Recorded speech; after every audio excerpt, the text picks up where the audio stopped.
안녕하십니까 여러분, 제간둥이 사이다 박준입니다. 자, 윤석열 피청구인 지난 헌법재판소에서 탄핵 심판 중에 정치인 체포 지시가 없었다라고 주장을 하고 있는 가운데 이 지시를 받고 구금 장소를 확인하러 갔다는 방첩사 간부의 진술도 나오고 있는 상황입니다. 이번 주도 헌법재판소에서 7차, 8차 탄핵 심판 변론기일 열리고요. 또 오늘은 마은혁 헌법재판관 임명 관련된 권한쟁의 심판도 열립니다. 이번 주가 또 헌법재판소 상황 또 지켜봐야 될 것 같습니다. 오늘도 여러분 출근길 함께하고 싶습니다. 생방송 중 댓글 참여 많이 부탁드리고요. 박준의 뉴스 인사이다 지금 바로 시작하겠습니다.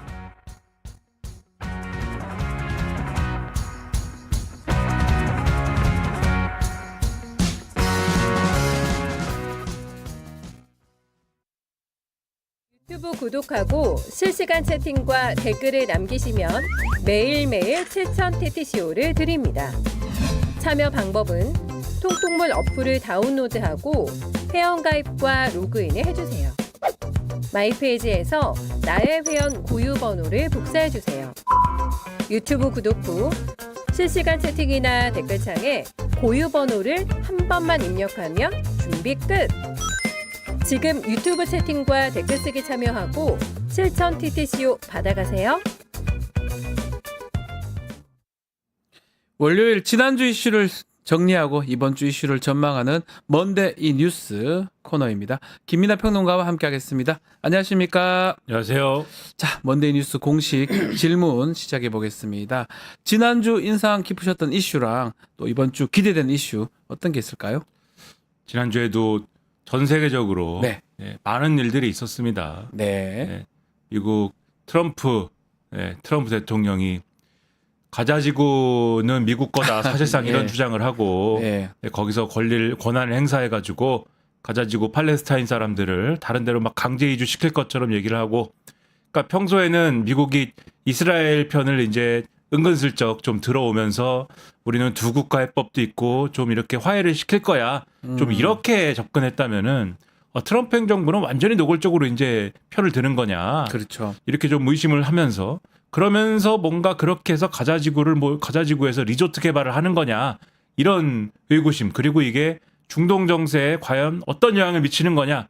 전 세계적으로 관심이 뜨거웠고. 매우 뜨겁죠. 네. 그런 것들을 통해서 또 관심이 뜨거운 가운데 일본의 이제 이시바 시게루 총리가 또 이 트럼프를 만나가지고 야, 이 미국에다가 일본이 우리나라 돈으로 한 1,400조 정도를 투자를 한다더라. 난리가 났습니다. 지금 오늘 신문이 다 일면이 그건데 이제 우리는 그런데 이제 어떤 논쟁을 하느냐. 이 요원이냐, 이 의원이냐, 인원이냐, 이걸 가지고 이제 우리는 그걸 따지는 이제 한 주였기 때문에 인상 깊은 뉴스였습니다. 인원이냐, 요원이냐, 뭐 의원이냐, 야 이게 뭐냐. 네, 상당히 이제 인상 깊었습니다. 말씀처럼 정말 전 세계가 이제 트럼프 이제 집권하면서 상당히 미국을 바라보고 있고 전 세계가 지금 아주 초미에 집중을 하고 있는 상황인데 우리나라만 지금 영 다른 상황이기도 합니다. 뭐 그 부분이 참 눈에 띄었다 이 말이네요. 이번 주도 또 그 뉴스가 또 계속 나오겠죠. 우리나라는. 그렇죠. 아무래도 지금 이제 윤석열 대통령 측에 뭐 이런 사람들 있지 않습니까? 윤석열 측에 이제 뭐 이 증인들 그다음에 뭐 변호인들 이런 사람들이 여러 가지 주장을 지금 하고 있는 그런 상황인데 이 지금 이제 제기한 문제가 이제 탄핵 공작설 이런 거를 들고 나온 거잖아요. 그러니까 지금 주장하는 것에 대한 핵심은 지난주에 이제 등장한 이제 증인들 중에 국회 측 증인들 중에 이제 홍장원 전 국정원 1차장 그리고 곽정근 전 특수전 사령관 이런 분들의 이제 증언이 믿을 수가 없는 증언이 됐다 이제는. 그래서 증언 내용이 바뀌고 또 메모 같은 경우에는 아주 의심스러운 메모이다 이런 주장들을 펴면서 그래서 근본부터 지금 이 내란 그리고 탄핵 프레임이 흔들리고 있다 이런 주장을 펴고 있는 거거든요. 그러면서 이제 이번 주에도 그런 주장을 이제 이어갈 걸로 보이는데 문제는 그러면 과연 흔들린 게 맞는 거냐 맞긴 한 거냐. 그러니까 탄핵 공작설 그 부분. 이게 이제 중요한 문제예요. 사실은 흔들린 게 맞긴 한 거냐부터 우리가 한번 따져봐야 됩니다. 그러니까 일단은 홍장원 1차장의 메모에 관련돼서는 윤석열 측에서는 이렇게 지금 주장을 해요. 이 메모가 애초에 홍장원 1차장이 막 이렇게 썼다가 그거를 글씨를 못 알아보겠는 어떤 그런 지경이어서 다시 정설을 했다고 하는데 네. 그러면 원본 메모는 버렸네요. 이제 이런 것이고 그렇죠. 이 정설을 했다고 하는 게 그러면은 신빙성이 있는 것인지는 확인할 수가 없는 것이군요. 이제 이렇게 주장을 하는 거거든요. 심지어 한쪽에서는 완전히 이제 음모론인데 이거는 이 정설을 했다고 하는 글씨체가 이게 이 야당 국회의원 글씨체랑 좀 비슷한 것 같기도 하고 막 이런 얘기를 합니다. 본인이 적은 게 아니고 그러면 다른 정치인, 특히 야당의 국회의원이 적었다 이 말인가요? 그런 식의 이제 얘기를 막 하려고 하는 건데 네.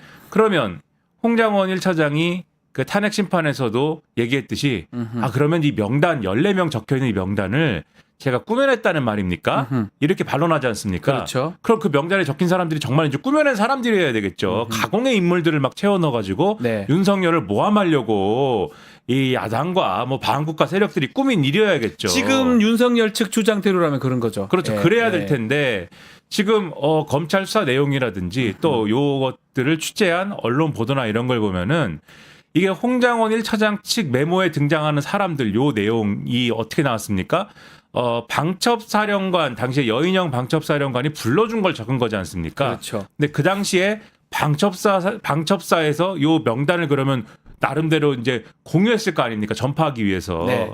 근데 방첩사령관이 불러줄 때 옆에서 방첩사 내부에서 들은 사람도 있고 그리고 이걸 전파하기 위해서 다른 네. 데도 알려줘야 되니까 경찰이라든가 뭐 이런 데 알려줘야 되니까 요거를 전파하기 위해서 또 요거를 공유한 사람도 있고 근데 이 사람들이 서로 들은 사람들이 다 이걸 검찰 가가지고 요런 명단을 우리가 공유했거나 또 내가 들었습니다. 진술을 했는데 이 내용이 홍장원 1차장이 메모에 적은 명단하고 똑같다는 거예요. 그러니까요. 크로스 체크가 된다는 겁니다. 그러니까요. 그럼 홍장원 1차장의 메모가 조작됐다라고는 볼 수가 없는 것이기에 예. 이거는 탄핵 공작설이다 얘기하기는 어려운 것이고 그다음에 이제 또 하나 곽종근 전 이 특전사령관의 발언 문제는 왜 처음에 이 인원이라고 했는데 그거를 이 검찰 가서 진술할 때 그리고 이 탄핵 심판 와서 얘기할 때 왜 인원, 요원, 의원 이게 왜 다 네. 다르냐. 그래서 애초에 얘기한 거는 인원이라고 했다고 하는데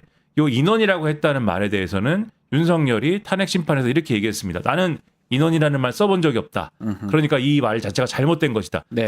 내가 다른 얘기했는데 당신이 잘못 들었거나 그렇죠. 등등의 이런 얘기를 이제 한 거 아니겠습니까? 근데 인원이라는 말을 쓴 적이 없다라고 얘기한 바로 직후에 본인이 인원이라는 얘기를 막 해요. 그 전에 엄청 많이 썼어요 인원이라는 얘기를. 그렇죠. 그래서 네. 인원이라는 말을 막 하니까 이게 논란이 되니까 윤석열 측에서 그게 아니고 우리가 군인에 대해서는 인원이라고 하는데 민간인에 대해서는 인원이라고 안 합니다. 이렇게 해명을 했는데 네. 그러면 기자들이 또 찾아볼 거 아닙니까? 네, 다 과연 찾아봤어요. 그랬는가? 찾아보니까는 김치찌개 끓여주고 이럴 때 다 인원이라고 또 합니다. 그래서 봐라 민간인에 대해서도 인원이라고 한다. 그랬더니 추가로 또 뭐라고 그랬냐면 이 사람들아 이렇게 우리말을 못 알아들어. 그게 아니라 지시대명사로 인원이라고 한 적이 없다는 얘기야. 네. 근데 이렇게 되면 이렇게까지 가면은 우리가 이걸 더 따져봐야 됩니까? 지시대명사로 인원이라고 쓴 적 그러니까요. 있는지 없는지. 네. 그러니까 이건 애초에 말이 안 되는 게 인원, 의원, 요원 이거는 아무 상관없는 거예요. 왜냐하면 전체 발언의 맥락이 국회의원을 거기서 끌어내라. 그리고 이 목적은 국회에서 계엄 해제 요구안을 의결하면 안 된다. 여기에 포인트가 맞춰져 있었다라는 것이고 맞습니다. 이게 인원이든 요원이든 의원이든 요 표현과 관계없이 전체 발언의 맥락은 이게 맞다라는 걸 다 공통된 진술을 하고 있는 거 아니겠습니까? 이후에 나왔던 김현태 707 특임단장도 국회의원을 끌어냈다라는 그런 지시는 내가 받은 적이 없지만 150명이 되면 안 된다라고 했다. 그렇죠. 이거는 똑같은 진술하지 맥락이죠. 않습니까? 예. 여기서 다 일치하는 거거든요. 맥락이 같죠. 그러니까 쓸데없는 트집 잡기인데 그런데 아마도 이번 주에도 계속 할 것 할 같다. 것이다. 네. 그 지난주까지 주요 핵심 쟁점이 정치인 체포 지시가 있었냐 이 부분이었다면 뭐 이번 주부터는 계엄하는 과정에서 절차적 어떤 그런 부분들 볼 것 같은데 이 체포 지시가 없다고 얘기하면서 그 얘기가 나오자마자 검찰 쪽 저는 증거라고 보는데 구금 장소를 이제 확인하려고 갔던 방첩사 간부 진술 나왔거든요. 요 내용을 나왔다는 거는 곧 또 체포 지시가 있었고 또 맞아 떨어지는 부분이라고 봐야 되지 않겠습니까? 그렇죠. 이게 무슨 얘기냐? 네. 윤석열 측에서 지금 말씀하신 대로 체포 지시가 없었다라고 주장하는 것의 근거 중에 하나가 이 체포를 어디다가 하려고 했느냐. 네. 소위 말하는 비원 벙커에다가 하려고 했다는 거 아닙니까? 네. 그런데 윤석열 측의 주장은 그런 겁니다. 이 비원 벙커라는 데는 구금시설이 애초에 아니다. 그러니까 구금시설이 아닌 데다가 체포를 할 수 없는데 그럼 애초에 비원 벙커에 체포를 명령했다라는 진술 자체를 믿을 수 없는 거 아니겠느냐. 네. 이런 거거든요. 그런데 그러냐. 근데 방첩사 지금 말씀하신 대로 이 MBC 보도를 보면은 방첩사 간부가 진술을 했다라는 겁니다. 그렇죠. 뭐라고 진술을 했느냐. 이 지시가 있었는데 비원 벙커에다가 감금을 해보면 어때? 이렇게 이제 지시를 했는데 이 방첩사 간부가 제가 이제 비원 벙커를 실제로 실사를 해보니까 실제 여기다가 구금을 하기에는 여러모로 좀 부족한 부분이 많습니다. 그래가지고 다른데 이 미결 수용소가 있는데 이 여기다가 구금을 하면 좋을 것 같습니다. 그래서 여기를 대체로 해서 좀 실행을 해보겠습니다. 이렇게 보고를 했다는 거예요. 그러면은 지시는 있었는데 확인을 해보니까 거기가 부적합한 것 같아서 네. 일종의 플랜 B를 별도로 마련을 해야 했다. 즉 지시가 있었다라는 게 이 진술로 증명이 되는 거거든요. 그러네요. 그러니까는 네. 사실 비원 벙커는 구금 시설이 아니다라는 그런 주장은 눈 가리고 아웅인 것이죠. 그러니까 곰실 있어요. 제가 가봤기 때문에 아는데 있어요. 또 정확히 아십니까? 뭐 제가 그 훈련 같은 걸 장교 시절에 했기 때문에 군 생활하면서 무시무시한 걸 많이 아이고 다 하셨습니다. 갑니다. 다 가는 네. 곳이긴 한데 하여튼 네. 좀 무서운 분인 것 같습니다. 예, 보면서 제가 좀 거짓말 같은 게 사실 조금만 시간 지나면 다 그 거짓말이 반박되는 내용들 있잖아요. 그런 것들이 사실 좀 놀랍습니다. 또 이진우 전 사령관이 공포탄 준비하라는 지시를 내렸다 진술을 또 나왔거든요. 이것도 사실은 보면 또 윤석열한테 불리한 내용들입니다. 다 계속 다 나오고 있어요. 그러니까 이 헌재가 직권으로 증인으로 이제 결정한 수방사의 이제 조성현 이렇게 1경비단장이라는 그렇죠. 분이 있습니다. 다음에 8차 때 나온다고 합니다. 증인으로. 그렇습니다. 예. 이분이 이제 진술한 내용이에요. 뭐냐면 이진우 수방사령관이 지난해 12월 3일 그러니까 계엄 선포한 당일이죠. 불법적으로 계엄을 선포한 당일 이 내란의 밤에 이날 훈련을 해야 되겠으니 공포탄을 준비해라. 이렇게 지시를 했다. 예. 그런 지시를 받았다라는 겁니다. 그러면 우리가 상식적으로 생각할 때 이진우 수방사령관이라는 사람은 윤석열의 충성을 다하는 장군들 중 하나 아닙니까? 맞습니다. 김용현 씨의 진술에 의하면. 네. 그런데 12월 3일에 뭘 할지를 뻔히 이미 알고 있는데 공포탄을 준비하라라는 지시를 특히 몇 차례에 걸쳐서 했다. 이날. 네. 이라고 하면 그 용도는 무엇이었을까? 우리가 충분히 유추 가능한 것이죠. 네. 가령 국회의원을 끌어내라 라는 지시를 이제 계속해서 받았다라고 이진우 수방사령관 주장을 하는 거 아닙니까? 네. 뭐 본인은 주장을 하다가 말았는데 네, 하다가 말았죠. 원래는 네. 하다가 헌법재판소 가서는 진술 거부해 버렸어요. 그렇죠. 예. 사실 검찰에는 이 사람이 진술을 했는데 다 했어요. 다 공소장에 다 나와 있어요. 예. 그렇죠. 살인심판 가서는 네. 아니다. 아니다 이랬는데 이랬죠. 네. 물론 아니다라고 한 이유가 아마 있을 겁니다. 네. 왜냐하면 김용현 측 변호인이 지금 또 보도를 보니까 김용현 측 변호인이 여인영 방첩사령관 등을 또 접견을 하고 그것도 저는 좀 나쁘다고 상당히 안 좋다고 보거든요. 그렇죠. 그러니까 이쪽 변호사들이 저쪽 변호사 있어요. 이준우 변호사도 있고 다 있어요. 여인영 변호사 있어요. 그 변호사들이 접견하는 거지. 김용현 측이 가가지고 접견하자고 하거나 아니면 하려고 했던 정황이 지금 드러났다는 거거든요. 곽종건 사령관 측은 오지 마라 저 교부했다고 하고 이런 부분도 사실 납득하기는 좀 어렵습니다. 그렇죠. 그래서 왜 접견을 했느냐라고 네. 물어보니까 법률 서비스를 좀 제공을 했습니다. 그러니까 서비스를 왜 합니까? 자기 의뢰인 나서 서비스하면 되지. 그렇죠. 무슨 뭐 이 구금 상황에 관련돼 가지고 인권을 뭐 이 좀 지킬 수 있는 그러한 좀 조언을 했다 이렇게 얘기하는데 그런 것들은 이분들이 자기가 선임한 변호사한테 조력받으면 되지 왜 남의 변호사가 가서 그거를 조력을 합니까? 이해가 안 돼요. 예. 뭐 이해가 안 되는 일인데 아무튼 뭘 들었는지 모르지만은 탄핵 심판에서는 주장을 안 했으나 그렇죠. 다 뭐 진술한 내용이에요. 그래서 의원을 끌어내라라고 하는 지시를 받았다라는 건데 그런데 그러한 단계가 이후에 있는 건데 이진우 사령관이 설사 그러한 지시가 떨어질지를 몰랐다 하더라도 김용현 장관이나 이런 사람들 측으로부터 어쨌든 공포탄을 준비해라는 지시를 받았을 수도 있고 용도는 아마도 그 현장에서 공포탄 발사나 이런 걸 통해서 예를 들면은 시위대나 그렇죠. 또는 의원들을 해산을 시킨다거나 좀 이렇게 그래서 끌어내기 용이한 환경을 만든다거나 이랬을 가능성이 지금 있는 거거든요. 그래서 이 발언의 배경이나 목적 이런 것들에 대한 어떤 파악 이런 것들이 좀 불가피해진 것이다 이렇게 볼 수가 있는 거죠. 자, 하나만 좀 더 봐야 될 게 비상계엄 한 달 전에 윤석열하고 뭐 이진우 등등 만찬에도 폭음 만찬이라고 알려져 있더라고요. 이 이후에 이진우 사령관이 자신의 휴대폰으로 한동훈 검색했다고 하는데 이건 어떤 내용입니까? 그러니까 지금 폭음 만찬이다 네. 이렇게 말씀을 하신 게 폭음 누가 있어야 됩니까? 폭음이면 누구 한 명이 딱 떠오르네요. 네, 윤석열이 있어야 네, 되는 윤석열이 만찬인데 있어야 이제 되죠. 윤석열과 함께하는 네. 이 충성을 다하는 장군들과 함께하는 이러한 만찬인 것입니다. 네. 그래서 거기서 이제 뭐 좀 이렇게 이 식사도 하고 뭐 술도 한잔 하고 이러한 만찬이었겠죠 아마도. 네. 그러한 자리에서 주로 이제 밥 먹고 술 먹으면 여러 얘기를 하지 않습니까? 네, 네. 뭐 이런저런 얘기도 하고 하는데 시점이 지금 이제 11월이거든요. 네. 그러면은 계엄이 거의 이제 방아쇠가 당겨진 시점 아닙니까? 그렇죠. 이제 직전이었죠. 12월 3일이었으니까 거의 그렇죠. 직전이었죠. 그렇죠. 예. 근데 그 시점에 그런 폭음이 동반된 만찬을 하고 나서 네. 이 이진우 전 수방사령관이 휴대폰으로 한동훈 당원 게시판 논란을 검색을 했다는 거예요. 그렇죠. 뭐 검색할 수도 있긴 하지만 하필이면 그 폭음 후에 그걸 검색했다. 그렇죠. 예. 그 자리에서 무엇을 얘기했기에 뭘 얘기했기에 그러니까 당연히 그 자리에서 한동훈이 당원 게시판에 국민의힘 당원 게시판에 윤석열과 이 김건희에 대한 비난을 작성을 하고 그 한동훈과 가족들이 쓴 것 같은데 그러한 것이 당내에서 논란이 되고 있고 이럴 수가 있느냐.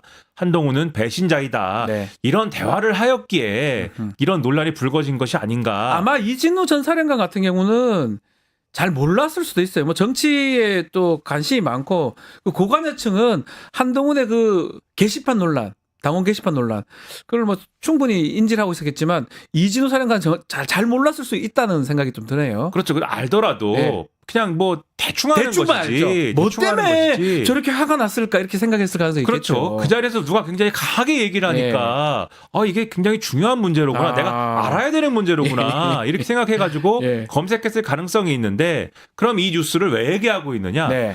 누군가가 아마도 윤석열이 그러한 적개심을 굉장히 강하게 품은 그 시점이 11월 달이고 이 자리 뭡니까? 장군들과 만찬하는 자리죠. 네. 장군들에게 그 사실을 굉장히 강하게 토로하였다라면 그렇다면 이후에 정치인 체포 지시 이런 것들을 뒷받침하는 하나의 정황적인 한동훈도 그러한 여기 들어가 있어요. 그렇죠. 그렇죠. 뭐 이게 일단은 제일 놀라운 게 뭐 이재명 뭐 이런 사람 들어가는 건 조국 들어가는 뭐 당연하다는 표현은 좀 그렇지만 한동훈이 왜 들어가 있냐 이게 논란이 됐었잖아요, 사실은. 그렇죠. 그러한 정치인 체포 지시의 어떤 근거가 될 수 있는 것이고 또 그러한 좀 더 정치적으로 확장을 해보면 이 당시에 그 소위 말하는 친윤계 중심으로 한동훈 대표를 막 몰아붙일 때 아닙니까 굉장히. 근데 그 몰아붙이는 또 배경 이런 거는 친한계 쪽에서 이 김건희 특검 이런 것에 대한 대응 어떻게 하느냐 뭐 이런 거와 맞물리는 어떤 그런 것들이 있었던 거거든요. 그러니까 전반적으로 이 불법적인 비상계엄 선포를 통해서 윤석열이 무엇을 하려고 했느냐 이런 것의 어떤 근거를 이 배경을 좀 이 짚어볼 수 있는 그런 정황이 되는 어떤 부분이어서 맞습니다. 이러한 보도 굉장히 중요하다 이렇게 볼 수 있는 거죠. 실제로 뭐 살인 사건 같은 거 할 때 그 당시에 동기를 파악할 때 그때 검색하는 내용들도 증거로 정황 증거로 내거든요. 그렇죠. 아마 그런 의미가 좀 있지 않을까 생각도 들고요. 자, 이제 이상민 전 장관, 신원식 전 실장 같은 사람이 7차, 8차 변론기일에 나옵니다. 아마도 계엄 과정에서의 적법성 여부도 볼 거고 체포 부정선거 문제 이것도 다시 또 진실 공방이 벌어질 것 같은데 어떻게 전망하십니까? 일단 뭐 이상민 전 행안부 장관에 관해서는 아마도 말씀하신 대로 이 적법성 그러니까 뭐 국무회의를 열었느니 뭐 이런 얘기를 아마 할 텐데 이제 와서 이상민 전 장관이 뭐 국무회의가 있었다라고 주장하기는 매우 어려운 단계죠. 또 입을 꾹 닫고 있을 가능성이 없겠죠 아직까지도. 그렇죠. 그 대목에 대해서는 아마 적극적인 뭐 진술하긴 어려울 것 같은데 아마도 그런데 단전 단수 부분에 대해서는 윤석열 측에 유리한 증언을 좀 하지 않을까라는 좀 그러한 의심은 있습니다. 그래서 윤석열 측에서는 그것을 아마 기대할 것이다. 국무회의 관련돼서는 사실은 그렇게까지 윤석열 측에서 적극적으로 뭘 하는 모양새는 아니지 않습니까? 지금 윤석열 측의 헌법재판소 탄핵 심판에 지금 좀 이 대응하는 어떤 그 핵심적인 어떤 태도랄까요? 내란죄 이 형사법적인 어떤 그런 혐의를 좀 벗어나려고 하는 네. 사실은 벗어나지지 않죠 절대로. 벗어나기 어렵겠죠. 네, 벗어나지지 않지만 예. 그런 것에 대한 어떤 방어에 힘을 쓰고 있는 모양새인데 그래서 아마 단전 단수 부분과 관련돼서 뭔가 그 이 좀 자신들의 유리한 증거를 이끌어내려 하지 않을까 이런 생각이 들고 그다음에 이제 조태용 이제 전 국정원장 같은 국정원장이 경우에는 나오죠. 이 아마도 역시나 예. 홍장원 홍장원. 전 1차장의 진술의 신빙성, 홍장원 전 1차장의 평소의 어떤 뭐 행실 뭐 이런 것들을 공격하는 그러한 진술을 아마도 기대하는 그러한 이 어떤 흐름을 만들려고 하지 않을까 이런 생각이 듭니다. 네. 그리고 이제 신원식 뭐 전 국가안보실장 같은 경우에도 계엄 선포를 하는 뭐 맥락 과정 이런 것들에 대해서 우호적인 어떤 진술을 이끌어내려고 할 텐데 이분들이 과연 그러한 어떤 의도에 어느 정도나 호응을 해줄 것이냐 아하. 그럴 가능성이 얼마나 될 것이냐는 이제 별개로 한번 판단해 볼 영역이 아닐까 생각을 합니다. 자, 그리고 마지막으로 개혁신당 이야기 좀 해보겠습니다. 주말 사이에 아유 오랜만에 이런 걸 봤어요. 옥새파동이 있었어요. 개혁신당판 옥새파동이라고 할 수 있을 것 같은데 자 오늘 허나 전 대표가 기자회견을 연다고 하는데 특히 천하람 또 이준석 의원의 횡령 배임 의혹이라는데 이건 앞으로 어떻게 좀 진행이 되는 겁니까? 앞으로 어떻게 돼야 할까요? 그러니까 지금 네. 일단 허은하 대표의 경우에는 가처분 신청한 거는 이제 네. 기각이 된 것이고 그렇죠. 그러니까 당원 소환 투표를 통해서 이제 압도적으로 지금 찬성 가결돼 가지고 당원 소환이 된 그런 상태인 건데 아직까지는 이제 선관위에 등록돼 있는 것은 선관위에 등록돼 있는 대표는 자신이다라는 그렇죠. 이유로 지금 이 대표 직인이라든가 이런 것들은 자신이 갖고 있는 겁니다. 허은하 대표가. 네. 그래서 가령 이제 이 계좌라든가 당비 계좌라든가 이런 것들을 그러면 대표직에서 물러나야 되니까 변경하거나 넘겨주거나 뭐 이렇게 해야 되지 않습니까? 네. 그러려면 직인이 필요한데 이 직인을 가지고 이제 지금 뭐 이 주장에 따르면 개혁신당 일각의 주장에 따르면 연락 두절이 됐다 뭐 이렇게 주장하는 거여서 그게 이제 여러모로 어려운 상황이어서 이게 어떻게 될 거냐 앞으로 지켜봐야 될 것 같고 네. 오늘 이제 입장 표명이 있을 테니까. 그러니까요. 봐야 되겠죠. 그다음에 횡령 배임 의혹은 이준석 천하람 이제 두 사람의 경우에 이제 이준석 의원이 여기에 이제 그 연구 기관에 이제 연구소에 이제 이 대표자인 것이죠. 그런데 여기서 이제 지출한 돈 중에 이제 그 컨설팅 업체에 정치 대해서 컨설팅 업체한테 돈 6천인가 5천 줬다고 그렇죠. 하더라고요. 예. 이 컨설팅 업체에 5,500만 원 네. 그리고 컨설팅 업체에 소속돼 있는 직원에 이제 500만 원 네. 이렇게 돈을 줬는데 아마 이 5,500만 원은 이 뭐 선거 컨설팅이나 뭐 정치 컨설팅 쪽으로 줬을 것이고 그다음에 요 업체에 소속돼 있는 요 관계자에게 500만 원 준 것은 아마 무슨 뭐 연구 용역 뭐 주는 명목으로 아마 줬을 것이고 그다음에 이거 외에 별도로 14명의 이제 인사들에게 그중에는 방송 출연하는 평론가도 있고 네. 14명의 인사들에게 9천만 원이 넘는 돈을 개별적으로 연구 용역 주는 방식으로 이제 돈 준 게 있는 것인데 예. 그러면 연구 용역을 줬기 때문에 보고서를 제출을 받았을 거 아닙니까? 연구 용역을 줬으니까 연구 보고서를 받고 보고서 그렇죠. 예. 요거를 돈을 이제 줬을 텐데 그러면 연구 보고서가 제출이 됐으면은 요게 이제 물론 이제 연구소가 갖고 있겠지만은 당 대표나 이런 수준까지 보고가 됐느냐에 대해서는 당 대표는 또 보고받은 적이 없다고 하는 거거든요. 그렇게 얘기하니까 연구 횡령 보고서를. 배임 얘기를 하는 거겠죠. 그리고 당원 네. 당규상에 또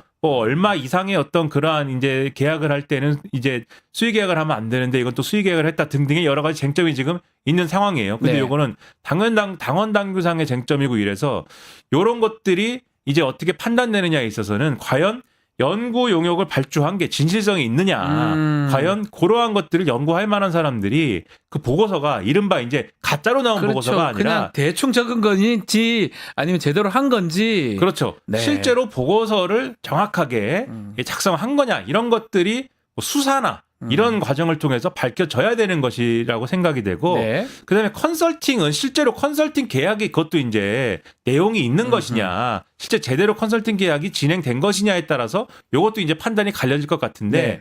요거는 이제 법적인 쟁점들인 것이고 정치적으로는 이게 지난번에 이제 개혁신당이 이제 정당 보조금이나 이런 거 문제와 관련돼서는 지난번에 이제 당을 그 지금의 이제 이 크게 한번 합쳤다가 지금 나눠진 상태로 그렇죠. 이제 나온 것이지 네. 않습니까? 그때 정당 보조금 받으려고 크게 합친 거 아니냐라는 그 쟁점에 대해서 정당 보조금은 쓰지 않고 우리가 다시 토해내겠습니다. 어떤 방식으로든지 간에 이런 얘기를 한 적이 있습니다. 그런데 지금 그게 아닌 방법으로 지금 쓰려고 한 것이 아니냐 이렇게 되는 거거든요. 정치적으로는 이게 또 다른 쟁점이 돼서 될 가능성이 비난받을 가능성이 큰 상황이 됐다. 이런 얘기는 안 할 수 없는 거죠. 자, 오늘 그 허은하 전 대표 기자회견 지켜보기로 하고요.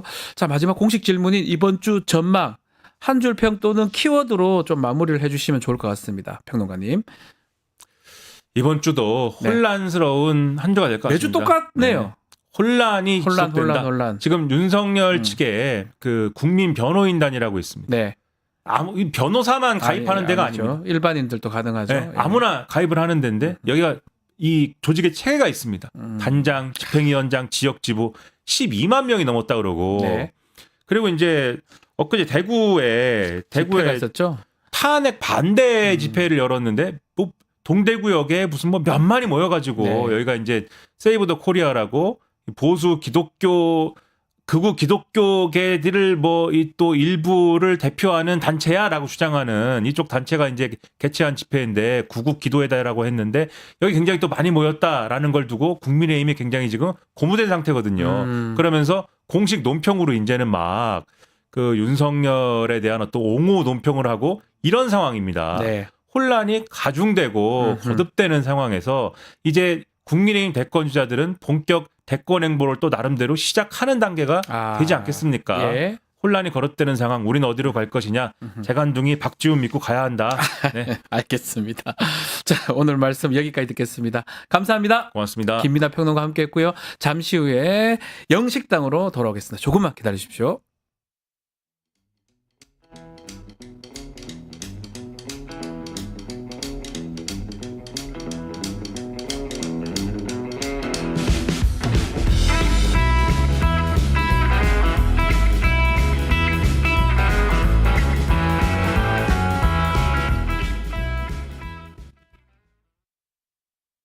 믿을 수 있다. 더 착한 보험. 우리 가족의 미래를 대비하는 보험. 여러분은 어떤 식으로 가입하셨나요? 혹시 지인에게 묻지마식으로 가입하신 건 아닌가요? 내가 내는 보험료가 적정한지, 제대로 준비가 돼 있는지 보험에도 점검이 필요합니다. 건강보험도 자동차 보험도 나에게 맞춤 보장. 믿을 수 있는 보험 전문가들. 믿을 수 있다. 더 착한 보험. 더 착한 보험에 우리 가족의 미래를 점검 받아보세요.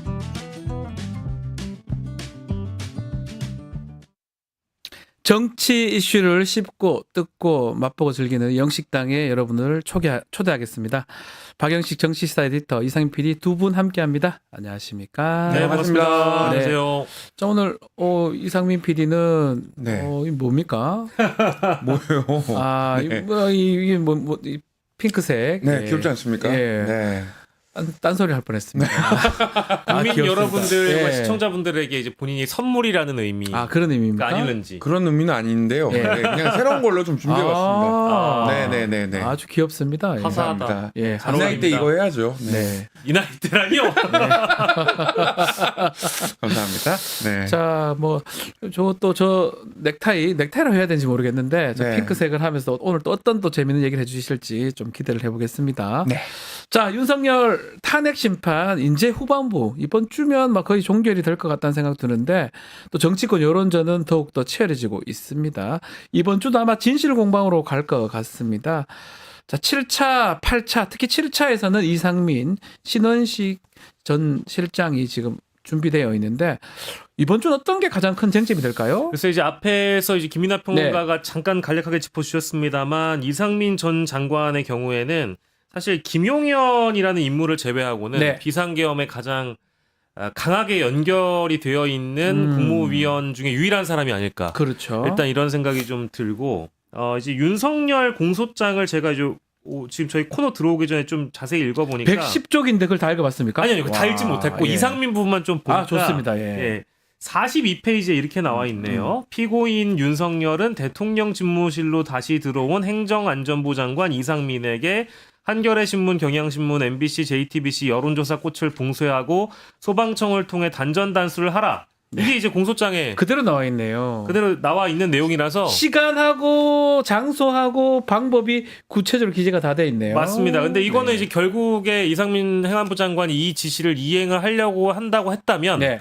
포고령 2호에 봤을 때 우리가 이 자유민주주의 체제를 부정하는 반국가 세력에 대한 가짜뉴스, 여론조작, 허위손당을 네. 금한다. 이것을 그대로 이상민 전 장관이 이행하려고 했었다라는 것을 증명하는 것이기 때문에 뭐 이제 개헌법과 관련돼서 가장 강력하게 동의했던 사람의 한 명이라고 볼 수 있을 것 같고 네. 근데 중요한 건 그 부분인 것 같아요. 국회 나와가지고 이상민 전 장관 발언하는 거 들어보신 적 있으십니까? 입국답 뭐 증언하지 않겠습니다. 증언하지 않겠습니다. 이것만 하루 종일 반복했기 예. 때문에 과연 헌재에 나와서 뭐라고 이야기를 할 건가 이제 그게 제일 중요한 포인트인 것 같고요. 다만 이제 윤석열 측, 그러니까 피청구인 쪽에 유리한 증언만을 늘어놓지 않겠는가라는 생각이 좀 개인적으로 듭니다. 왜냐하면 가장 뭐랄까 가까운 공범이라는 생각이 좀 들고요. 네. 그렇기 때문에 이번 7차 변론기일에서는 이상민 전 장관의 입에 가장 관심이 쏠릴 것 같고 사실 뭐 신원식 실장과 관련해서는 실제 계엄에 대한 사전 모의가 있었냐 이게 중요할 텐데 네. 지금까지 나온 걸로 봤을 때는 유의미한 증언들이 많이 없기 때문에 헌재에서 또 추가적인 걸 이야기를 하는지 좀 들어봐야 되겠죠 아무래도. 네. 말씀해 보세요. 인원이라고 하죠. 거부. 제가 언제 인원이란 말을 썼습니까? 그 참 인원 말 그렇게 많이 쓰셨으면서도 거기서 또 아니라고. 당신이 그러고. 사람이야? 예? 예? 유인원? 제가 인원입니까? 아. 제가 언제 인원이란 말을 썼나요? 그런 기억이 없고. 어쨌든 그 인원들이 들어가가지고 한 거는 인원이란 말을 쓴 적이 없다니까. 계속 쓰시면서. 근데 그렇게 해놓고 한 1분도 안 돼가지고 한 3번 쓰지만요. 인원이라고 하죠. 평소에도 인원이라는 표현 엄청 너무 쓰시는데요? 쓰시는 것 같은데요. 유인원 닮았어요. 잠깐만 이분이 오셨는데. 안녕하세요, 김기현이에요. 우리 대통령님 얼마나 힘드십니까? 헌재가 정말 말도 안 되는 이 수사 기록을 불법 취득을 하고 이거 오염된 증언과 메모가 얼마나 가득해요. 잘 알고 있구만 우리 김 의원밖에 없어요. 오늘 그거 만나러 온다지. 그렇습니다. 예, 이게 어떻게 제대로 된 재판이에요? 침 다 튀기는구만. 그 앞으로 진행해 주세요. 김기현! 제가 언제 그랬어요? 오염된 성대모사를 하고 있어요. 오염된 성대모사. 죄송합니다. 오늘도 접견도 가신다고 합니다. 네. 또 국민의힘 의원들이. 자, 이 이제 변론기일에서 막 이번에는 상관이 사무총장도 나오기 때문에 부정선거 관련돼서는 얘기도 많이 나올 것 같은데 일단은 부정선거를 계엄 선포의 이유로 저는 이거 자체도 그냥 범행을 인정하는 것처럼 생각이 들어요. 탄핵 사유를 인정하는 것처럼 보이긴 한데 자 어떤 부분 부정선거 관련해서 어떤 부분을 주목해야 됩니까? 그러니까 이제 헌법재판소에서 벌어졌던 변론기일 중에 네. 가장 핵심 중에 하나로 떠오르는 게 윤석열이라는 피청구인 입에서 계엄 사태에 자신이 어떤 직접 지시한 내용은 무엇인가? 네. 어떤 것을 인정한 내용 중요하잖아요. 예. 근데 사실상 자백을 해버렸던 내용이 요 얘기예요. 선관위에 계엄군 보냈다. 군투입 내가 했다. 내가 지시했다. 이걸 갑자기 인정해 버렸어요. 그래서 이제 중요한 부분은 선관위 사무총장의 의견이 어떤가 네. 이걸 들어봐야 되는데 뭐 다들 아시는 것처럼 윤석열의 그 서울대법대 동기이고 윤석열이 임명한 사람인데도 불구하고 뭐 국회 나와서 말씀하시는 거 들어보면 네. 부정선거는 말도 안 되는 얘기다.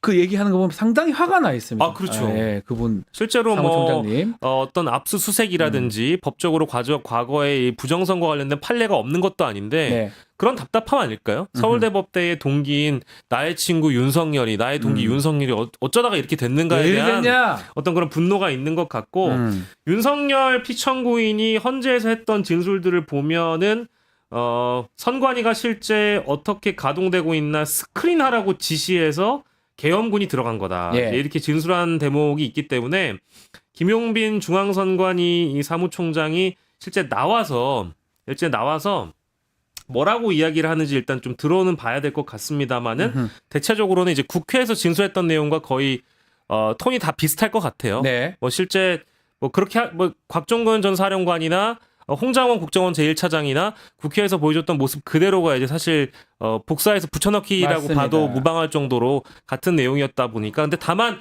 피청구인 쪽에서는 또 그렇게 할 것 같습니다. 내용은 크게 달라지지 않고 큰 얼개는 변화하지 않는데 이 중앙선관위 쪽에 나오는 이 표현들의 차이, 국회에서 나왔던 진술의 차이, 이 표현 하나에 또 문제를 삼아서 왜 네. 진술이 또 달라지느냐. 그렇죠. 큰 흐름과는 전혀 상관이 없는 달을 가리키는데 손가락을 지적하는 그런 태도를 또 보여줄 거라는 생각이 좀 개인적으로 들어가지고요.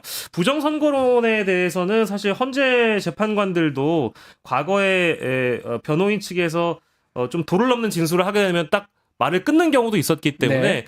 이게 얼마나 중점적으로 다뤄질지 사실 저는 잘 와닿지는 않습니다. 네. 자, 뭐 네, 그렇습니다. 오늘 뭐 선생님이- 갑자기 김성태 의원까지 바로바로 나오시네요. 아닙니다. 이게 사실은 이게 중요합니다. 중요합니까? 그래서 사실 중요합니까? 이게 빨리 이제 정리가 돼서 예. 정말 국민들이 이게 정말 힘듭니다. 저도 여당 정치를 한 사람으로서 얼마나 독사스럽고 정말 안타깝겠습니까? 뭔 소리를 하시는지. 왜 웃어요? 아니 소리가 뭔 소리인지 그래서 모르겠어요. 정말 이대로 안 된다. 예. 이 대통령께서 달빛 그림자 얘기하는데 이렇게 정당의 그 대표도 아니고 대한민국의 대통령이 지지층에 호소하면 안 되는 거죠. 네. 뭘 됩니까? 아니 뭔 말을 하는지 모르겠어요. 가만히 계세요. 지지층에 그렇게 호소하면 안 된다. 네. 전체 국민들 바라보고 그렇게 사실상 그렇게 정치를 해야 된다. 아니 이렇게 그럼 생각합니다. 누구에게 그럼 호소를 해야 됩니까? 누구한테 호소합니까? 윤석열은 누구에게 호소를 해야 되죠? 저에게도 호소하지 마십시오. 박 선생 예. 이상입니다. 알겠습니다. 자, 이제 변론기일이 7차, 8차 13일이면 정해진 시점입니다. 추가 변론기일은 아직 헌법재판소 정하지 않았습니다. 어떻게 좀 앞으로 전망이 될까요? 그래서 아까 이제 변호사님은 네. 뭐 이번 주가 아마도 마지막이 되지 않을까 이런 말씀을 잠깐 해주시긴 했는데 그거보다 더 하지 않을까요? 아마도 제가 저는 한 번 정도. 한 번 정도. 저는 한 번 정도 다음 주 화요일이나 뭐 목요일이나 한두 번 정도 아. 더 하는 걸로. 그러니까 이제 이번 주에 화요일 목요일 열리다 보니까 네. 아마 헌법재판관 쪽에서 변론기를 연장할 것인지에 대한 입장을 일단 밝힐 것으로 예상되고, 그러니까 우리가 이제 변론기일이 마무리가 되려면은 최후 변론을 요구하는 절차가 필요한데 그 대목이 아직 나오지 않았다라는 그러니까요. 차원에서는 변론기일이 이제 말씀 주신 대로 하루나 이틀 정도는 더 연장되지 않을까라는 생각이 좀 들고, 언론 보도를 종합해 보면 한덕수 국무총리 그리고 이경민 방첩사령관 직무대리 이쪽에 증인 채택이 현재 보류가 돼 있는 상황이어서 네. 추가 기일 연장에 대한 가능성 언론들은 좀 높게 사고 있는 것 같습니다. 제일 중요한 것은 어쨌든 지금 장외 여론전이 주말마다 계속되고 있고 계속 하고 있죠. 안국역 주변이 시끌시끌한 것도 감안을 해본다면 방어권을 보장해야 된다. 네. 지금 심지어 인권위까지 이 안건을 상정하려고 하고 있는 그런 상황이거든요. 네. 그러니까 만약에 이번 주에 마무리를 하게 된다라고 하면 어떤 명분을 또 피청구인 쪽에 방어권 보장을 해주지 않는다라는 그 주장에 대해서 명분을 주는 셈이기 때문에 아마도 뭐 이틀에서 3일 정도 더 연장을 하는 방향으로 가지 않을까 싶긴 한데, 우리가 노무현 전 대통령이나 박근혜 전 대통령의 사례를 비교해 봤을 때 이 탄핵소추안이 가결되고 나서 이 탄핵 심판이 헌법재판소에 넘어가고 나서 63일 이내로 노무현 전 대통령이 결정이 됐었기 때문에 예. 그거는 아마 넘겨서 평의 기간을 거쳐가지고 탄핵 심판에 대한 어떤 결정을 하지 않을까. 아하. 뭐 그렇게까지는 예상해 볼 수 있을 것 같아요. 예. 홍준표 안녕하십니까. 시장님. 홍준표입니다. 말씀해 보세요. 예. 법 절차에도 맞지 않고 도리에도 맞지 않은 이 추운 겨울날에 일국의 대통령을 그렇게 가다서 되겠습니까? 안 되죠. 그래서 내 마음 같아서는 탄핵 그 집회에 나가서 한마디 하고 싶어요. 그래 안 나오셨던데. 안 나오셨대요. 아니 동대구역. 경북도지사는 직을 걸고 나가시는 것 같은데 어떻게 우리 홍준표 시장님은 노노노 가면 또 무구연대에서 대선 못 나가게 하려고 선거법 위반으로 또 걸어버리죠. 그럼 이철우 경북도지사는 그러면 뭐 왜 같은 갔습니까? 공직자인데 왜 갔습니까? 왜 갔습니까? 거기하고 내가 비교하나? 급이 다른데. 그래서 급이 다르다. 윤 대통령은 빨리 풀어주고 네. 다툼의 여지가 이렇게 많은데 빨리 풀어줘야죠. 아. 안 그렇습니까? 뭐 그렇다고 남고 학교 얘기를 자꾸 왜 하시? 선후배 사이에서 빨리 편들어야지. 편을 왜 듭니까? 그래서 구속영장부터 무효입니다. 예? 공수처는 수사권이 없잖아. 아직도 그 얘기입니까? 그 수사처는 모두 무효인기라. 그래 봅니다. 아유. 근데 이제 법률가이신데 너무 그 이제 법치주의와 이 헌법의 질서를 우리 홍준표 시장님까지 이렇게 부정하시면은 노노 일반인 나중에 대선 경선 일반인은 가서 가만히 있어요. 그래서 법 절차에도 맞지가 않고 도리에 맞지가 않다. 네. 빨리 윤 대통령을 풀어줘라. 이게 내 입장. 아니 제가 예상하건데 우리 홍 시장님은 나중에 대선 경선 나가시면 입장 또 바꾸실 거잖아요. 방자하게 이거는 바꾸는 게 아닙니다. 바꾸실 것 자, 같은데. 지금처럼 정태적 균형 감각. 홍준표 시장도 그렇고요. 지금 뭐 좀 전에 김기현 의원도 나왔었는데 지금 계속적으로 윤석열 옹호하는 뭐 내용의 얘기 아니면 접견도 하고 뭐 이렇게 얘기하는데 어떻게 봐야 됩니까? 지금 윤석열은 제 생각이 개인적 생각인데 대통령직에 있을 때보다 지금이 더 바쁜 것 같아요. 옥중에 있을 때 술도 안 마시고 뭐 일부 보도에 따르면 예. 변호사들을 66번이나 계속 만났다고 그러고 옥중에서 더 바쁘다.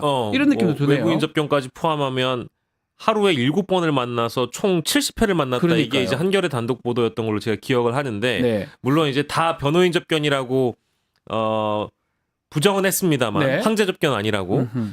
전체적인 통계를 보니까 그 이제 유명 인사들 특히 이제 우리가 알만한 뭐 이재용 삼성전자 부회장이라든지 이제 이런 사람들이 실제 수감됐을 때 얼마나 접견을 많이 이어갔는가를 보자면 그 평균치를 훨씬 뛰어넘더라고요. 넘어가는 것 같아요. 예. 근데 이게 다 돈 아닙니까 변호사님? 돈이죠, 돈. 그죠? 다 돈이죠. 부를 때마다 돈이 들잖아요. 네.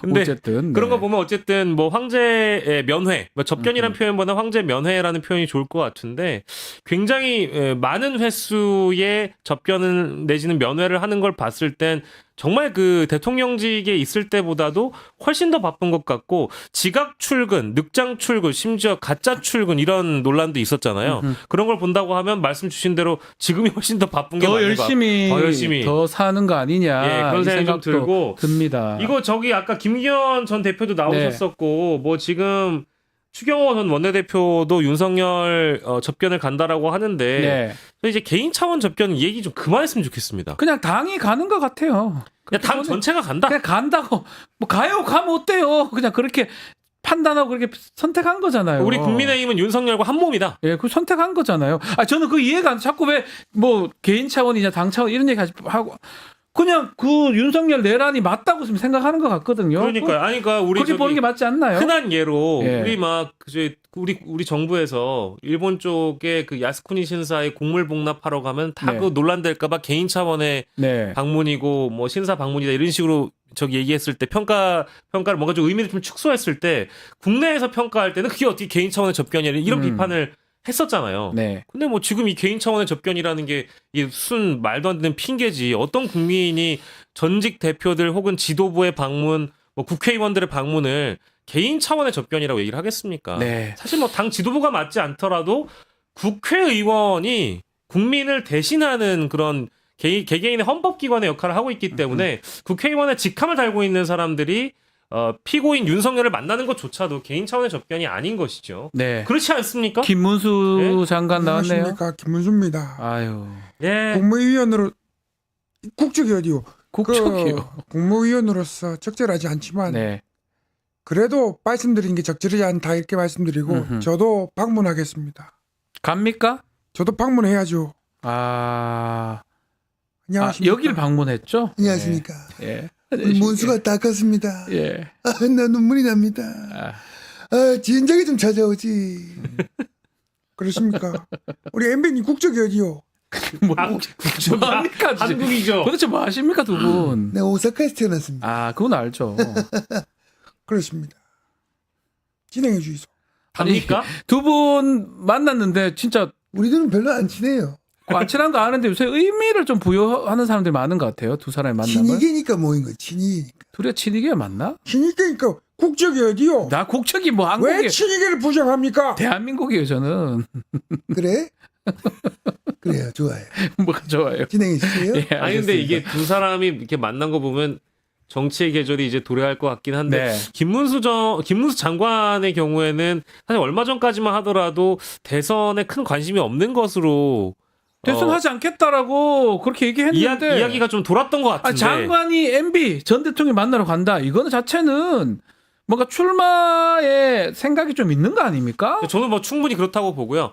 과거 보도를 보면 SBS 기자들이 취재할 때 일단 답장을 하트로 보냈다라고 하잖아요. 네.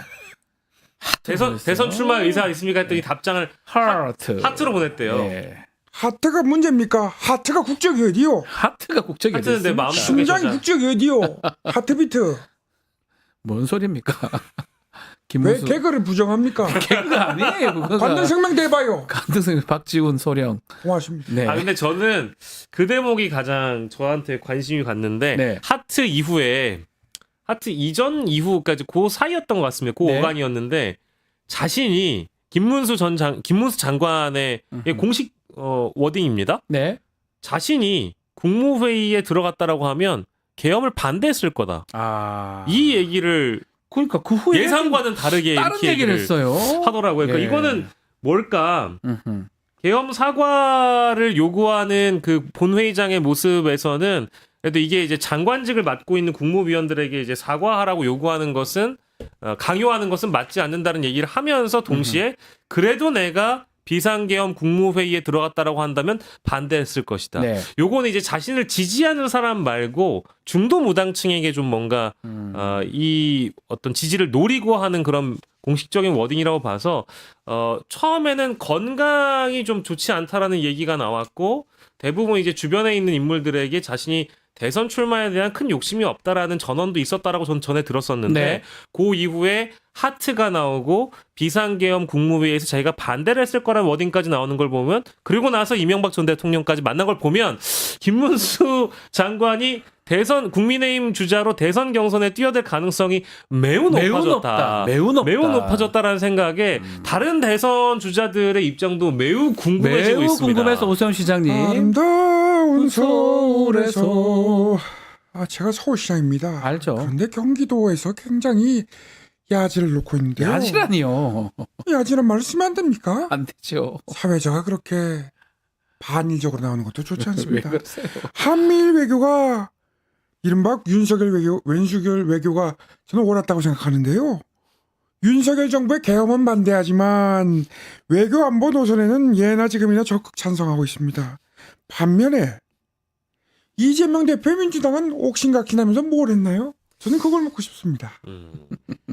아름다운 서울에서 할 말 없으면 노래 부르시네요. 서울 노래 부르는 게 그렇게 편지인가요? 아닙니다. 김동연식으로 하지 마십시오. 김동연식으로. 고맙습니다. 아 윤석열 전 대통령의 외교엔 찬성하면서 또 기승전 이재명으로 가는. 요크를 딱 하는. 늘 이제 오세훈 맥락 시장님 딱 맞아요. 오세훈 사실, 시장님다운 예. 화법입니다. 골고루 그러니까 아니 이제 아니. 사안을 다 지켜보면서 할 수 있는 거죠. 아니. 아 근데 명태균 명? 그거는 제가 관련이 없습니다. 분명히 제가 입장을 밝혔잖아요.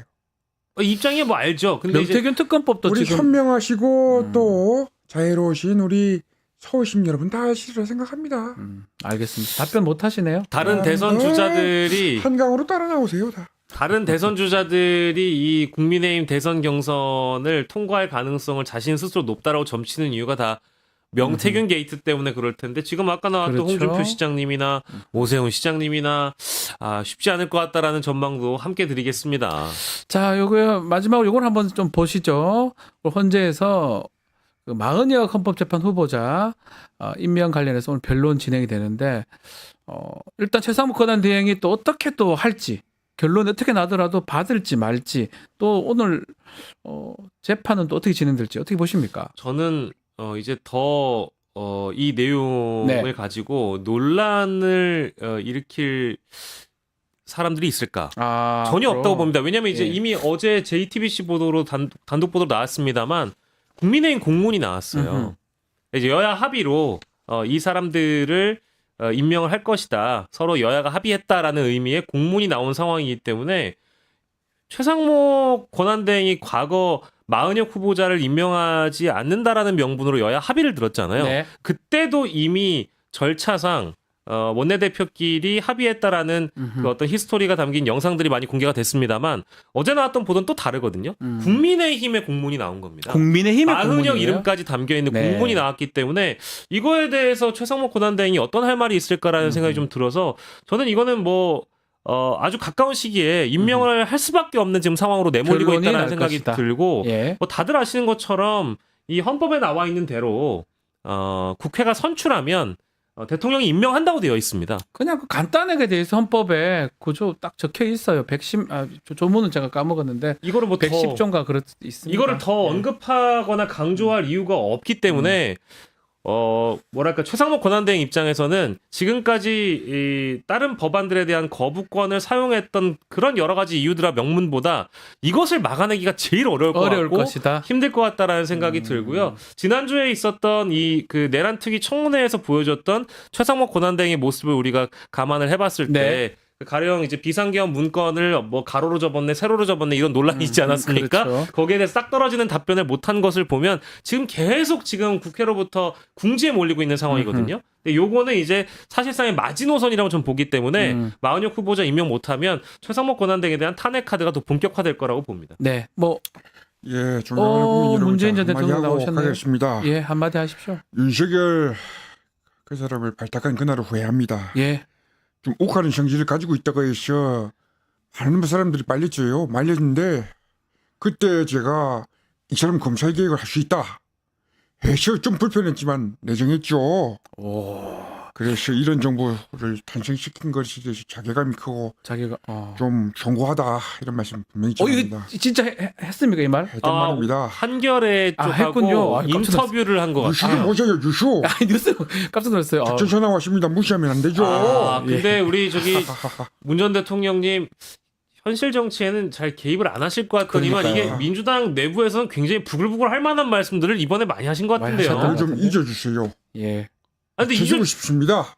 아니 잊어달라고 또 하시면 문재인입니까? 아니 잊어달라고 하시면서 그렇게 또 자유한국당 또 국민의힘 치고 나옵니까? 알겠습니다. 진짜로. 웃지는 마시고요. 예, 아니 근데 진짜로 어이가 없어서 웃어요. 기존에 박 씨가 혹시 박근혜 박 씨입니까? 아니에요. 그거 아니죠. 아닙니다. 잘한다. 좋아요. 알겠습니다. 저 문재인 전 대통령, 저기 인터뷰 있는지 제가 체크를 못했었네요. 인터뷰를 하셨군요. 후회를 하신다고요? 알겠습니다. 자, 오늘 영식당은 이 기사를 마지막으로 마치도록 하겠습니다. 박영식, 이상민 두 분 감사합니다. 고맙습니다.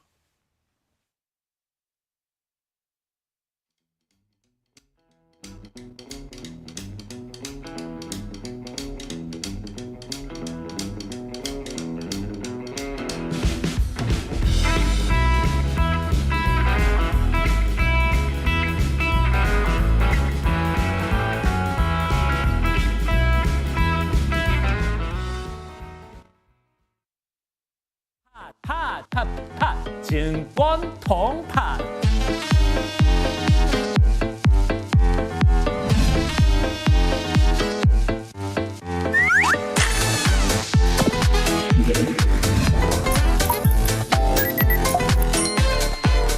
매일 낮 12시에 많은 참여 바랍니다. 자, 국내 상황도 혼란스럽지만 자, 미국 트럼프 대통령 취임으로 외교적 상황도 심각하다고 봐야 될 것 같습니다. 관련해서 오늘은 김준영 조국 혁신당 의원과 함께 이야기 나눠보겠습니다. 의원님 안녕하십니까? 안녕하십니까. 네. 자, 우선 트럼프 대통령 얘기 좀 하면 대내적으로는 관세 전쟁을 선포를 했고요. 자, 우리 입장에서 가장 우려되는 점 뭐라고 보십니까? 거의 모든 분야라고 할 수 다 있어요. 우려된다고 봐야 되겠죠. 지금 뭐 관세 전쟁, 네. 보편 관세는 전 세계를 대상으로 하니까 뭐 모든 나라가 비슷비슷한데요. 거기에다 우리는 분담금 문제도 있고요. 방위금. 그다음 우리가 미국에 대량으로 투자하면서 약속받았던 보조금, 네. 그렇죠? 반도체, 자동차, 뭐 디스플레이 다 포함해서 여기도 이제 바이든 정부에서 약속했던 걸 안 줄 가능성도 있고요. 안 줘도 할 말 없는 거잖아요. 사실은 빨리 받든지 그 당시에 어떤 조치를 했었어야 되는 겁니다. 바이든 정부 때도 우리가 투자하면서 반대 거꾸로 여기 투자를 하니까 지을 때까지라도 예외 조항으로 우리도 보조금 달라고 돈을 좀 그때 이미 달라. 받았었어야 하는데 협상조차 하지 않았거든요. 윤석열 정부가. 예. 그 결과가 지금 나타나는 것이고 시기적으로도 대만은 빨리 땡겨서 받았거든요. 대만 받아갔습니까? 네, TSMC는 많이 받아갔고요. 우리는 일부는 받았는데 일부 아직 못 받고 있고요. 예. 그래서 그나마 북한 문제, 한반도 긴장 완화 문제는 조금 희망적인데 그 외에는 문제는 이런 것들을 받을 때 우리가 취약하기 때문에 이 훨씬 더 타격감이 크다는 게 문제입니다. 타격감이 크다. 예를 들자면 네. 멕시코한테 뭐 한 달 유예됐지만 이렇게 때리면 멕시코에는 예를 들어서 방어할 무기가 그나마 있습니다. 아보카도라도 존재합니다. 미국 국민들이 그렇게 좋아하는 아보카도의 예. 90%를 멕시코에서 안 준다 하면 되니까. 안 준다 하면 미국 내부에서 불만이 예. 생기고 지금 사재기도 나온다 그러니까. 근데 우리는 지금 이만큼 투자했는데 갑자기 우리 투자 안 한다 하면 우리가 가치 타격을 입기 때문에 쉽지가 않고요. 아하. 그러니까 트럼프는 한국을 두고 ATM, 머니머신이다 하고 뭐 아주 내가 뭐 호구라고 보는 거죠. 예. 지금 말씀처럼 뭐 다른 각국들은 트럼프 시대에 바삐 대응하고 있는데 우리 가장 더 안타까운 부분이 네. 이제 권한대행이면 최상목. 권한대행이 지금 리더인데 아직 전화조차 못했고 통화를 추진하겠다 이렇게 얘기하는 부분도 조금 이 답답합니다. 두 가지를 분리해야 될 것 같습니다. 예. 뭐냐면 이 컨트롤 타워가 없는 것은 불행한 거고요. 네. 그러나 우리가 지금 내부에서 겪고 있는 문제는 뭐 이렇게 안 겪을 수 없는 문제이기 때문에 안타까운데 그렇다고 해서 또 최대행이 지금 수명이 다 얼마 남지 정해져 있잖아요. 그러니까요. 그러면 최대행이 중요한 결정을 하면 안 되는 거잖아요. 그다음 다음 정부에 발목을 잡을 수도 있기 부담을 줄 때문에 수 있는 부담을 줄 수 거니까. 있기 때문에 그리고 또 하나는 윤석열이 있었더라면 오히려 훨씬 더 미국한테 우리가 네. 더 압박을 받아서 다 내줬을 가능성이 있습니다. 바이든한테도 그런 정도면 트럼프의 무차별 공개에 당했을 거기 때문에 역설적으로 최악은 저는 윤석열이 있었던 것이었다고 생각하면 좀 차악이다. 차선이다. 오히려 최상목이 있으니까 최상목 대행 입장에서는 한시적이니까 더 못한다. 네. 요거만 유지하는 게 또 트럼프 입장에서 저 사람하고 대화가 될 일이 아니니까 놔둔다. 그렇죠. 윤석열 때보다 그건 낫다. 왜냐하면 트럼프는 직접 자기가 이 시바 보셨잖아요. 예. 누구를 데리고 와서 야. 제압하는 모습을 보여줘야 되는데 네. 지금 영양가 없는 최대행을 불러봤자 소용이 없다고 생각하거든요. 그 지금 우리 조태열 외교부 장관은 미국 간다고 하거든요. 아마 루비오 국무부 장관하고 만난다고 하는데 제대로 만날지 모르겠지만 이 독일에서 그 안보회의 그때 만난다고 하는데 그렇게 만나면 제대로 된 대화를 하기엔 좀 어렵지 않나요? 윤석열이 2년 반 동안 하던 게 이거잖아요. 요거 가서 보는 가서 거. 뭐 장례식 가서 가고 슬쩍, 예. 그다음에 유엔 총회 모든 정상이 100명 이상 모이는 데서 잠깐 보는 방식이었단 말이에요. 안 보는 것보다는 낫겠지만 지금 지적하신 바대로 네. 영향가가 없는 거고 오히려 대행이 만나는 것보다는 오히려 외교 전문가의 외교 담당자이 만나서 사실상 지평을 좀 넓혀놔야 그러니까 국가를 결정할 여러 관세라든 이런 것들을 결정하기 전에 네. 뭔가 네트워크를 확장시키고 이런 점에서 활발한 활동을 해야 되는데 이것 역시 여의치 않아 보입니다. 네.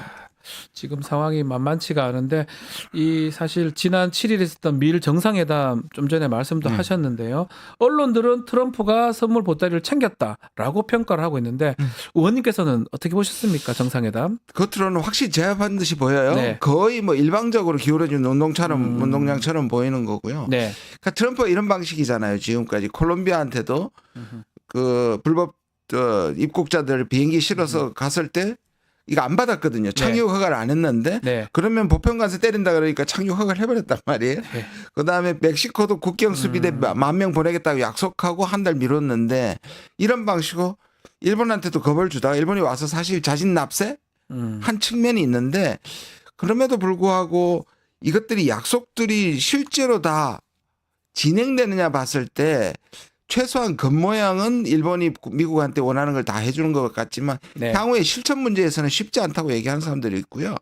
그다음에 방위비 두 배 늘린 부분에 있어서는 이미 그 캠프 데이비드에서 미일 간에 한미일 간에 했을 때 일본을 그때부터 향후 4년간 5년간 방위비를 2배로 늘리겠다는 건 이미 했거든요. 예. 그러니까 그 부분도 이제 재탕인 부분도 있고요. 좀 세부적인 부분에 가서는 조금 살펴볼 부분들이 여전히 남아 있다라고 생각합니다. 우리나라도 일본하고 상황은 조금 비슷하지 않을까 생각도 드는데 일본이 이렇게 대처하는 거 봤을 때 우리나라에 미칠 영향도 있을까요? 아까 말씀드린 것처럼 순서의 문제인데 그나마 다행인 것은 우리가 후순서에 있는 것 같아요. 지금 얘기하는 것도 보면 멕시코, 캐나다 먼저 때리고 그다음에 중국, 그다음에 EU로 갔다가 한국이 아마 그런 거는 트럼프도 알고 있나요? 지금 여기 가서 최상목하고 대화할 거 아니다라고 그걸 알고 있나요? 그걸 알고 있죠. 다음 정부에 하여튼 제대로 된 정부가 만들어졌을 때 그때 하겠다. 이거 그렇죠. 보시면 CBS가 그 뭐랄까요 르포 취재 따라다니면서 하는 수행 취재를 한 2달간 했어요. 그러니까 당선되고 취임할 때까지 거기에 한국에 관해서 몇 가지가 나오는데 그 중에 하나가 한국 지금 봐라. 나보고 예측 불가라는데 한국 상황이 더 예측 불가다는 얘기를 하면서 예, 예. 내가 지금 뭐 윤석열이 탄핵에서 빠져나오면 만나겠지만 이 말을 여기 지지자들은 마치 나올 것처럼 그게 아니고요. 예. 이 맥락을 보면 트럼프는 아니 지금 묶여 있는 사람하고 내가 이야기할 필요가 없다 이 말이네. 그렇죠. 대화할 필요가 없다. 트럼프의 특성상 이익이 안 되거나 별 영향가 없으면 안 만나겠다는 거거든요. 네, 네. 그럼 그거를 연장시켜서 보면 한국에서 확실하게 권력을 가지고 결정할 수 있는 사람이 올 때까지 협상은 안 할 수도 있다. 네. 물론 보편 관세는 다릅니다. 왜냐하면 오늘도 이제 철강하고 알루미늄 관세 때렸지 않습니까? 네. 이거는 일방적으로 때리기 아하. 때문에 예. 협상을 하는 건 아닙니다. 네. 지금 관세 얘기했는데 네. 중국하고는 본격적인 관세 전쟁 시작된 네. 것 같아요. 네. 또 불특정 다수 국가에게 관세를 상호 관세 매기겠다 예고도 한 것 같은데 네. 우리나라도 포함됩니까? 이거 가장 중요할 것 같은데. 네, 일단 보편 관세는 아까 말씀드린 네. 것처럼 근데 그냥 어느 날 갑자기 전 세계 한다는 방식은 트럼프 방식이 아니에요. 왜냐하면 자기가 아까부터 말씀드린 예. 때려서 음흠. 양보 받아내고 조금 낮춰주고 이런 방식으로 한다는 점에서 지금 아까 말씀드린 순서가 있단 말이에요. 예, EU 다음에 우리가 올 것 같고 그러나 오늘 한 것은 품목별인데 전 세계에 일방적으로 다 했습니다. 네. 그게 이제 철강인데 철강. 그게, 예. 이게 이제 25% 관세를 붙였는데 이게 이제 우리한테는 당장 문제가 될 수도 있습니다. 자, 이제 뭐 앞으로 보편 관세, 상호 관세 등등 계속적으로 이어질 것 같은데 조금은 늦춰져 있긴 하지만 결국은 관세의 어떤 피해를 우리나라 입을 것 같은데 이런 상황에서 우리나라는 어떤 전략을 취하는 게 맞습니까, 의원님? 가장 걱정하는 거는 뭐냐면 네. 아까 말씀드린 부분도 있는데 한국이 자유무역과 개방, 통상 이런 부분을 우리가 지금까지 발전했다. 그러니까요. 그러니까 자유무역이 우리한테는 굉장히 좋은 바탕이라면 지금 트럼프는 그 자유무역 체제를 미국이 사실 만든 것임에도 네. 불구하고 자기들이 불리하니까 손해 보니까 규칙을 바꾼 겁니다. 이게. 깨려고 하는 거잖아요. 예, 처음 들은 네. 자유무역인데 이때까지 동맹국이나 뭐 자기 상대국들이 전부 미국 시장을 이용했다. 네. 그러니까 보호무역이 더 공정한 무역이다. 자유무역이 공정하지 않고 보호무역이 공정하기 때문에 보호무역을 말 쓰지는 않습니다. 근데 네. 공정무역이라고 씁니다. 공정무역이라고 하더라고요. 그러니까 프리 트레이드가 아니야, 페어 트레이드라고 같이 F로 시작하는데 예, 예. 그래서 사실 우리는 가장 취약할 수 있습니다. 왜냐하면 벌써 멕시코와 캐나다와 중국에 우리가 그 우회 수출을 많이 또 하고 아, 캐나다나 멕시코, 이런 중국 통해서 예, 수출하는 중국은 거. 우리가 반제품을 예. 해서 중국이 완제품을 가는 생산하는 거. 방식이고 예.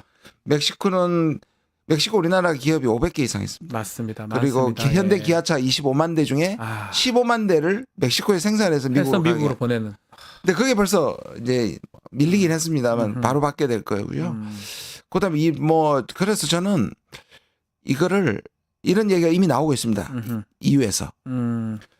EU는 맞설만한데 물론 지금 전 세계 수출국 1위는 미국. 네. 중국. 수입국 1위는 미국입니다. 네. 그리고 수출 수입은 2위씩 차지하고 있으니까 네.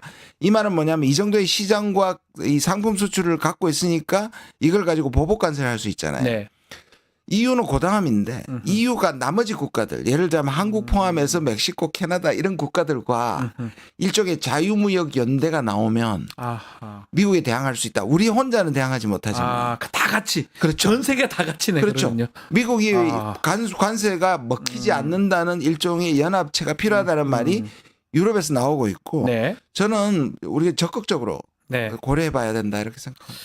자, 앞으로 하여튼 혼란스러움이 계속될 것 같은데 좀 전에도 얘기를 했지만 의원님께서 그나마 괜찮은 게 이제 북한 관련된 부분이다. 특히 최근에 미일 정상회담에서 트럼프가 북한에 완전 비핵화 노력하겠다라고 얘기를 했습니다. 취임사에서 핵보유국 얘기했던 거에 비하면 그나마 좀 한숨 돌렸다고 볼 수 있네요. 저는 뭐 뉴클리어 파워 자체를 얘기한 것에 대해서 한국 언론에서 너무 지나치게 과장할 필요가 없다고 말씀드린 게 뭐냐면 우리가 무장강도 그러면 네. 무장하고 있는 사실을 말하는 거지 무장강도가 합법적이라고 얘기하지는 않습니다. 그러니까요. 예. 그러니까 똑같습니다. 북한이 갖고 있는 것은 불법적이다. 그러나 트럼프가 이전과는 다른 이유는 뭐냐면 있는 것 자체 사실상의 핵보유국이니까 거기서부터 출발해야 된다는 겁니다. 네. 그러면 완전한 비핵화를 앞에다 놓으면 아무것도 시작하지 못하죠. 왜냐하면 비핵화하기 전에는 대화하지 않겠다는 게 바이든이니까. 네. 그럼 이걸 좀 뒤로 물러나서 목적으로서 비핵화를 하되 그전에는 실질적 핵을 갖고 있으니 예. 핵군축이나 군비 제한에 이렇게 갈 수 있는 가능성을 말하는 거죠. 아. 근데 물론 이 협상은 쉬워 보이지는 않습니다. 아무리 목표를 뒤흔다고 하더라도 그래서 트럼프의 방식은 확실히 그래서 이 두 개가 충돌되지 않는다. 아, 둘 다 가능하다. 둘 다 가능한 얘기입니다.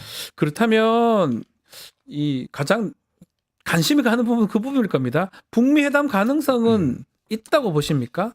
빠른 시일 내에 이렇게 있겠습니까? 말씀드릴게요. 예. 트럼프는 확실히 할 겁니다. 아, 할 것이다. 트럼프는 지금 일기 때보다 속도가 굉장히 빠릅니다. 자고 나면 새로운 게 지금 나올 정도로. 맞습니다.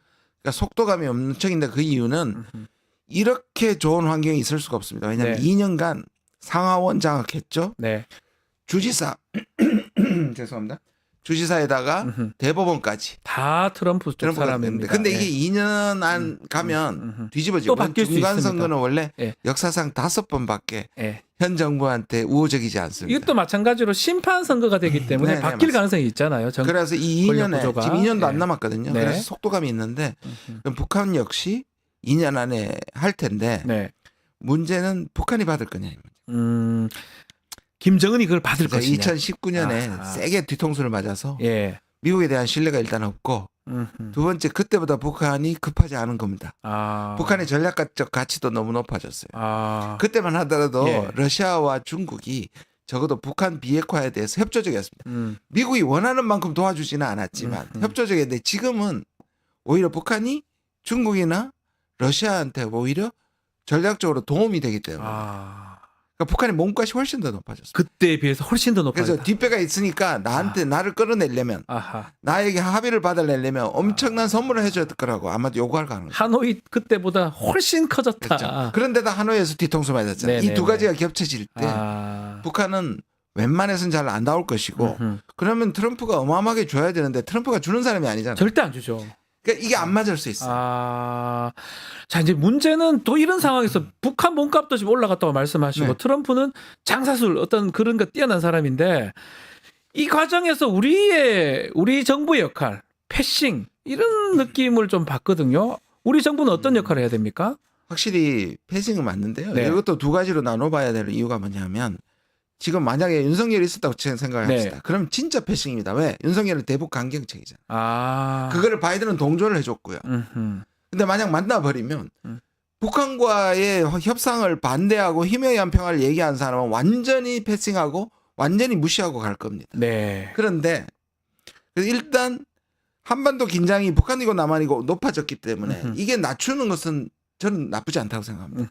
문제는 일단 협상을 시작하게 하고 네, 그러나 우리가 하루빨리 새로운 민주정부를 건설해서 오히려 이건 우리의 일이다. 한반도의 일이기 때문에 빨리 플레이어로 합류해야 된다. 아, 이게 가장 바람직하다고 생각합니다. 우리도 제대로 된 정부가 지금 좀 구성이 돼서 그 같이 이제 이 세 나라가 같이 얘기가 좀 될 수 있는 그 정도가 돼야 된다는 거죠. 트럼프의 장점은 큰 그림이잖아요. 아, 근데 이 큰 그림에 실제 협상이 없이는 완결이 안 됩니다. 그 협상 과정에서 우리가 들어갈 수밖에 없습니다. 트럼프가 그거를 노릴까요? 우리가 들어오는 걸 노릴까요? 싫죠. 아, 그러니까 싫은데. 사실 2018년, 예. 19년 잘 될 때도 그거는 뭐 기본입니다. 상식적입니다. 왜냐하면 긁어치죠. 예. 북한도 한국 빼고 하고 싶고 네. 미국도 한국 빼고 미국도 하겠지만 같이 단둘이 보고 싶을 근데 건데. 악착같이 들어가 있어야 됩니다. 무조건 들어가야 된다. 왜냐하면 우리가 한반도 상황이기 때문에 한국의 합의 없이 네. 북미만 해서 될 수 없는 분야들이 있기 때문에 이걸 계속 피력하고 사실 우리가 빨리 뛰어들어야 되고 그런 외교력을 발휘해야죠. 그러니까 사실 외교력이라는 거는 막 강으로 가는 것도 문제고 너무 약으로 가는 거 문제고 그렇습니다. 이 실리를 잘 추구해야 되니까 앞으로 그 정부가 네. 바뀌거나 또 뭐 어떻게 되든 간에 그 리더가 그 역할을 정말 충분히 해야 되겠네요. 충분해야 됩니다. 가장 그래서 중요하겠네요. 국제적 공론화를 시켜야 예. 되고 그다음에 일본도 여기가 변수가 될 수 있고 그러니까요. 중국도 반대로 변수가 될 수 있습니다. 아, 북러가 너무 가까워지니까 사실 지금 중국과 북한이 사이가 애매하거든요. 그러면 우리가 중국을 충분히 이해해야 되고요. 그다음에 북러도 예. 우리가 살상무기나 파병을 안 보냈기 때문에 우크라이나에 다행히 사실 보내려고 하는 걸 다행히 막 보냈었으면 어떨 뻔했습니까? 천만다행이었습니다. 어쩔 뻔했습니까, 진짜. 그래서 러시아도 예. 제가 확인한 바로는 예. 직접 만나서 확인한 바로는 북한이 굉장히 적극적이다. 아, 러시아한테. 그렇다면 예. 러시아는 한국과의 관계를 단절까지 원하지 않는 겁니다. 네. 그럼 우리는 러시아와 또 관계를 해서 북러가 접근을 덜 할 수 있도록 이게 외교입니다. 참 외교가 오늘 얘기 들어보면 들어볼수록 정말 중요한 시점에 지금 우리 대한민국이 와 있다라는 느낌이 들어요. 그래서 그 외교라는 거를 너무 잘해야 된다. 이게 너무 좀 무섭기도 하고 또 큰일 날 수도 있겠지만 또 잘하면 또 이게 또 긍정적으로 갈 수도 있는 거 아닌가요? 우리가 옛날에 우리가 아니거든요. 네. 그러니까 전적으로 미국한테 의존할 70년대 80년대도 아니고 네. 그래서 저는 한국의 이 상황을 뭐 탄핵 반대하는 사람들이 미국에 트럼프가 군대를 보내서 윤석열을 구출한다. 어이가 없습니다. 이런 얘기를 왜 하는지 몰라요. 근데 저는 이제 납득할 수 무시했는데 없는데. 예. 미국의 포린 폴리시라는 외교 예. 잡지에서 예. 그 사실을 이렇게 실었어요. 예. 저 국제 망신인데 네. 그럴 필요 없습니다. 우리나라는 세계 지금 5위의 군사력에다가 네. 10위 조금 떨어졌습니다만 12위 10위권. 경제력. 근데 그 사이에 워낙 네. 촘촘해서요. 우리가 G7 바로 바깥에 있거든요. 아직. 네. 그런 걸 생각하면 아까 말씀드린 외교를 확장해서 러시아도 관리하고 중국하고도 관리하고 그다음에 EU하고도 공동행동, 공동보조하고 이런 좀 전방위적이고 다변화된 외교를 할 때가 됐다. 그런 점에서 지금은 안타깝지만 우리한테는 전화위복의 기회. 어쩌면 기회다. 전화위복의 정말 기회. 윤석열이 계속 있었으면 정말 파국으로 치달을 저는 뻔했다. 진짜 그렇게 생각합니다. 그나마 그게 이 탄핵 전국에서 그게 더 다행스럽다고 생각도 드네요. 자, 마지막으로 윤석열 얘기를 좀 해보면 변론기일은 계속 되고 있습니다. 아마 13일까지 8차가 잡혀 있는데 지금 어떤 부분을 좀 주목하고 계십니까? 의원님께서는? 근데 좀 양상이 네. 두 가지가 저한테는 저는 이거 전문가는 아니지만 네. 많은 분들도 공감하시라고 생각하는데요. 전체 방향에서 이 윤석열이 다시 대통령직에 돌아오느냐 게 합당하냐. 네. 그다음에 대통령에 있을 때 위법해가지고 대통령직 수행에 문제가 있느냐 하는 문제만 다루는 것이 현재잖아요. 맞습니다. 그런데 여기에 단어 인용이니 인원이니 요원이니 이 자체는 큰 의미가 없는 거예요. 지난주에 그 얘기로 지금 아주 언론에 많이 나왔습니다. 그렇죠. 인원 그래서 요원 의원. 네. 대세는 분명히 반헌법적인 행위를 했기 때문에 저는 네. 인용이 되리라고 보고요. 예.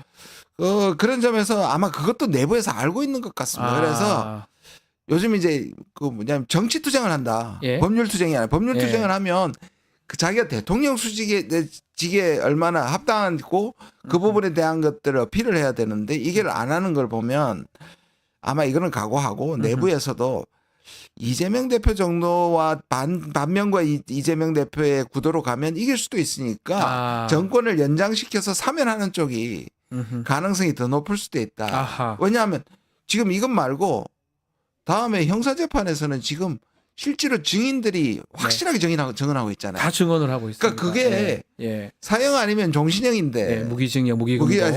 무기징역인데 네. 그거를 오히려 우려해가지고 헌재에서는 오히려 정치 투쟁을 하고 선동을 하고 있는 게 아닌가 생각합니다. 그 동대구역 그 집회 좀 보셨습니까? 또 네. 국민의힘은 약간 고무가 된 것 같기도 하고요. 그러니까요. 예. 뭐 이전에도 고무가 됐으니 저렇게 탄핵 인용이 확실한 사람한테 가서 조아리고 면회를 하니까요. 네. 네, 저도 대구에서 초중고를 나왔습니다만 네. 참 안타깝습니다. 예. 안타깝고 이렇게 저도 예. 저 초중고 대까지 저는 예. 다 나왔는데 그런데요. 대구에서. 예. 이거는 네. 그러니까 국렬이 나중에 분열되고 지금 헌법의 권위까지 네. 헌재의 권위까지 무시하는 방향으로 가는 것은 정말 정치인들이 해야 될 짓은 아니라고 생각합니다. 이거는 어쩌면 저도 대구 출신이다 보니까 마음이 좀 아픈 게 정말 저게 무슨 대구 민심인 것처럼 이렇게 막 보도도 되고 또 정치인들이 이용을 하는데 윤석열이 인정하지 않고 메시지 계속 보내고 이런 것들이 그렇게 반영된다고 봐야 되지 그럼요. 않습니까? 그거를 받고 예. 또 그걸 메아리를 쳐주지 않습니까? 네네. 일단 국민의힘 의원들이 메아리를 치고 네. 그거를 또 언론 또 거기다가 또 심지어 가짜 뉴스까지 더하면서 네. 제가요 하루에도 한 수십 통에서 수백 통 전화 문자 테러 받을 거예요. 예. 의원님 왜 그걸 봤습니까? 그러니까 탄핵 반대. 온갖 그거를 제가 하루 종일 그냥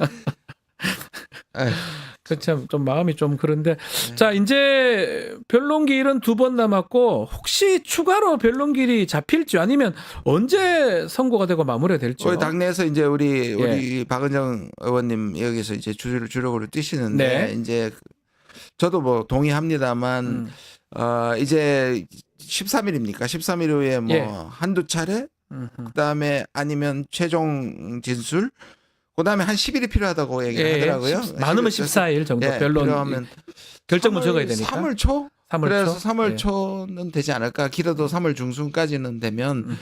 매우 유사하다. 2017년하고 아하, 매우 유사한 그때랑? 시기에 예. 조기 대선이 있지 않을까 생각합니다. 그때가 그래 결국은 5월 9일 날 5월 10일 이제 선거 그렇죠. 5월 9일이 선거를 했고 5월 10일이 출범했으니까 사실 이게 예. 인수위가 없어서 그때도 음. 했지만 인수위가 준비를 해야 되거든요. 네. 인사나 조직들이. 예. 바로 정부가 그 다음 날 이렇게 출범한다는 건 사실 어려운 일이긴 한 합니다. 두 달 정도 주잖아요. 그거 있는 게 좀 편한데 근데 사실은. 뭐 줄 수가 없습니다. 줄 수가 없죠. 없습니다. 예. 예, 그래서 그때는 이름 자체가 저도 참여했었는데 음흠. 국정기획자문위원이라고 오히려 네. 인수위라는 이름을 안 붙였었어요. 붙일 수가 없죠. 인수위 이미 했기 때문에.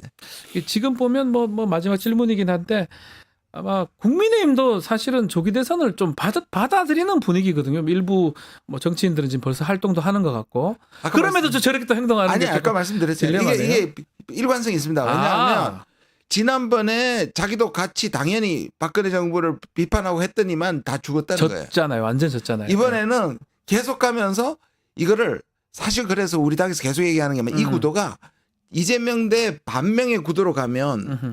이긴다고 생각하고 이게 국민의힘이 지금 밀고 있는 거고 그래 계속하고. 가서는 안 되고요. 예. 헌법 수호 세력과 아하. 반헌법 세력, 민주 세력과 반민주 세력으로 가야만 그 말은 뭐냐 하면 이 반민주와 반헌법만 제외하고 나머지가 전체 공동전선을 해야지 이길 뿐만 아니라 이기고 나서도 제대로 된 정부가 있을 수 있다 이렇게 생각합니다. 저는.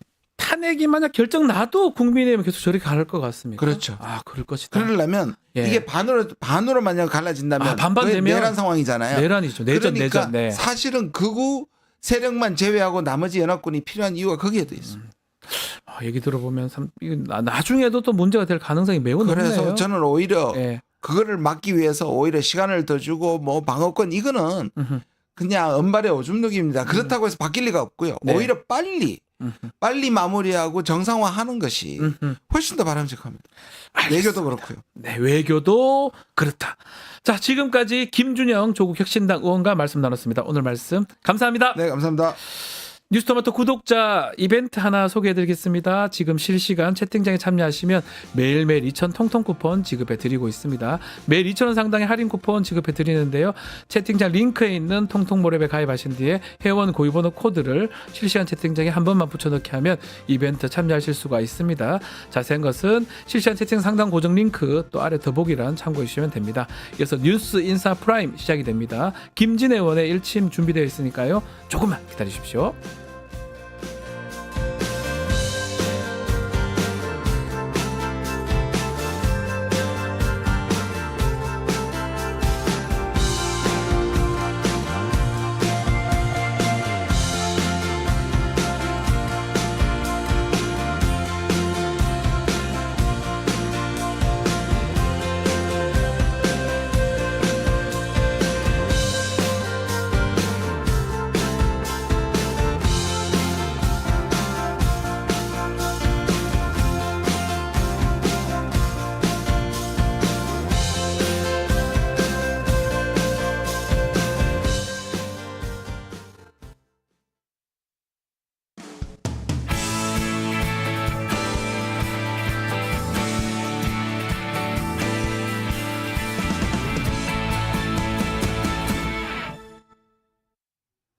한 발 더 들어가는 고품격 시사대담 뉴스 인사 프라임 시작해 보겠습니다. 월요일 이 시간에는 정치권을 향한 따끔한 일침 들어보겠습니다. 김진애 의원과 함께합니다.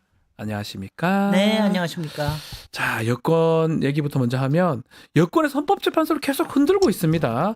또 윤석열 측은 헌법재판소 진행이 부당하다고 얘기를 하고 아마 곧 있을 이제 헌법재 결정 판결 이걸 좀 불복하기 위해서 이런 어떤 시나리오를 빌드업을 한다 이렇게 봐야 됩니까? 어떻게 봐야 됩니까?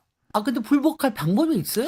예, 아, 다른 건 혼자는 몰라도 당연히. 헌법재판 혼자는 단심이에요, 단심. 딱 단심이니까 그거 불복하면은 그거 큰일 나는 거고요. 네. 다만 정치적인 불복은 갈 수가 있는 거죠. 정치적으로. 거기다가 그리고 그거를 이제 정치적으로 활용을 하려고 그러면은 이제 네. 그걸 가지고 그게 되면은 조기 대선이 될 거 아니겠어요? 네네네. 그럼 대선에 쓸 수 있는 카드로 쓰려고 그러는 거고요. 네. 그 다음에 또 하나는 이제 그 형사 재판이 이번 달 20일부터 열리지 않습니까? 네. 이제 그쪽에도 영향을 주려고 하는 이 두 가지 때문에 그런 거 아니겠습니까? 그리고 이제 지금 그렇게 교란을 시켜야 음흠. 준동하고 그래야지 저쪽에 이제 지금 이른바 극우 지지자 세력들이 규합이 되니까 네. 그거라고 봅니다. 그거 외에는 또 할 일이나 있어요.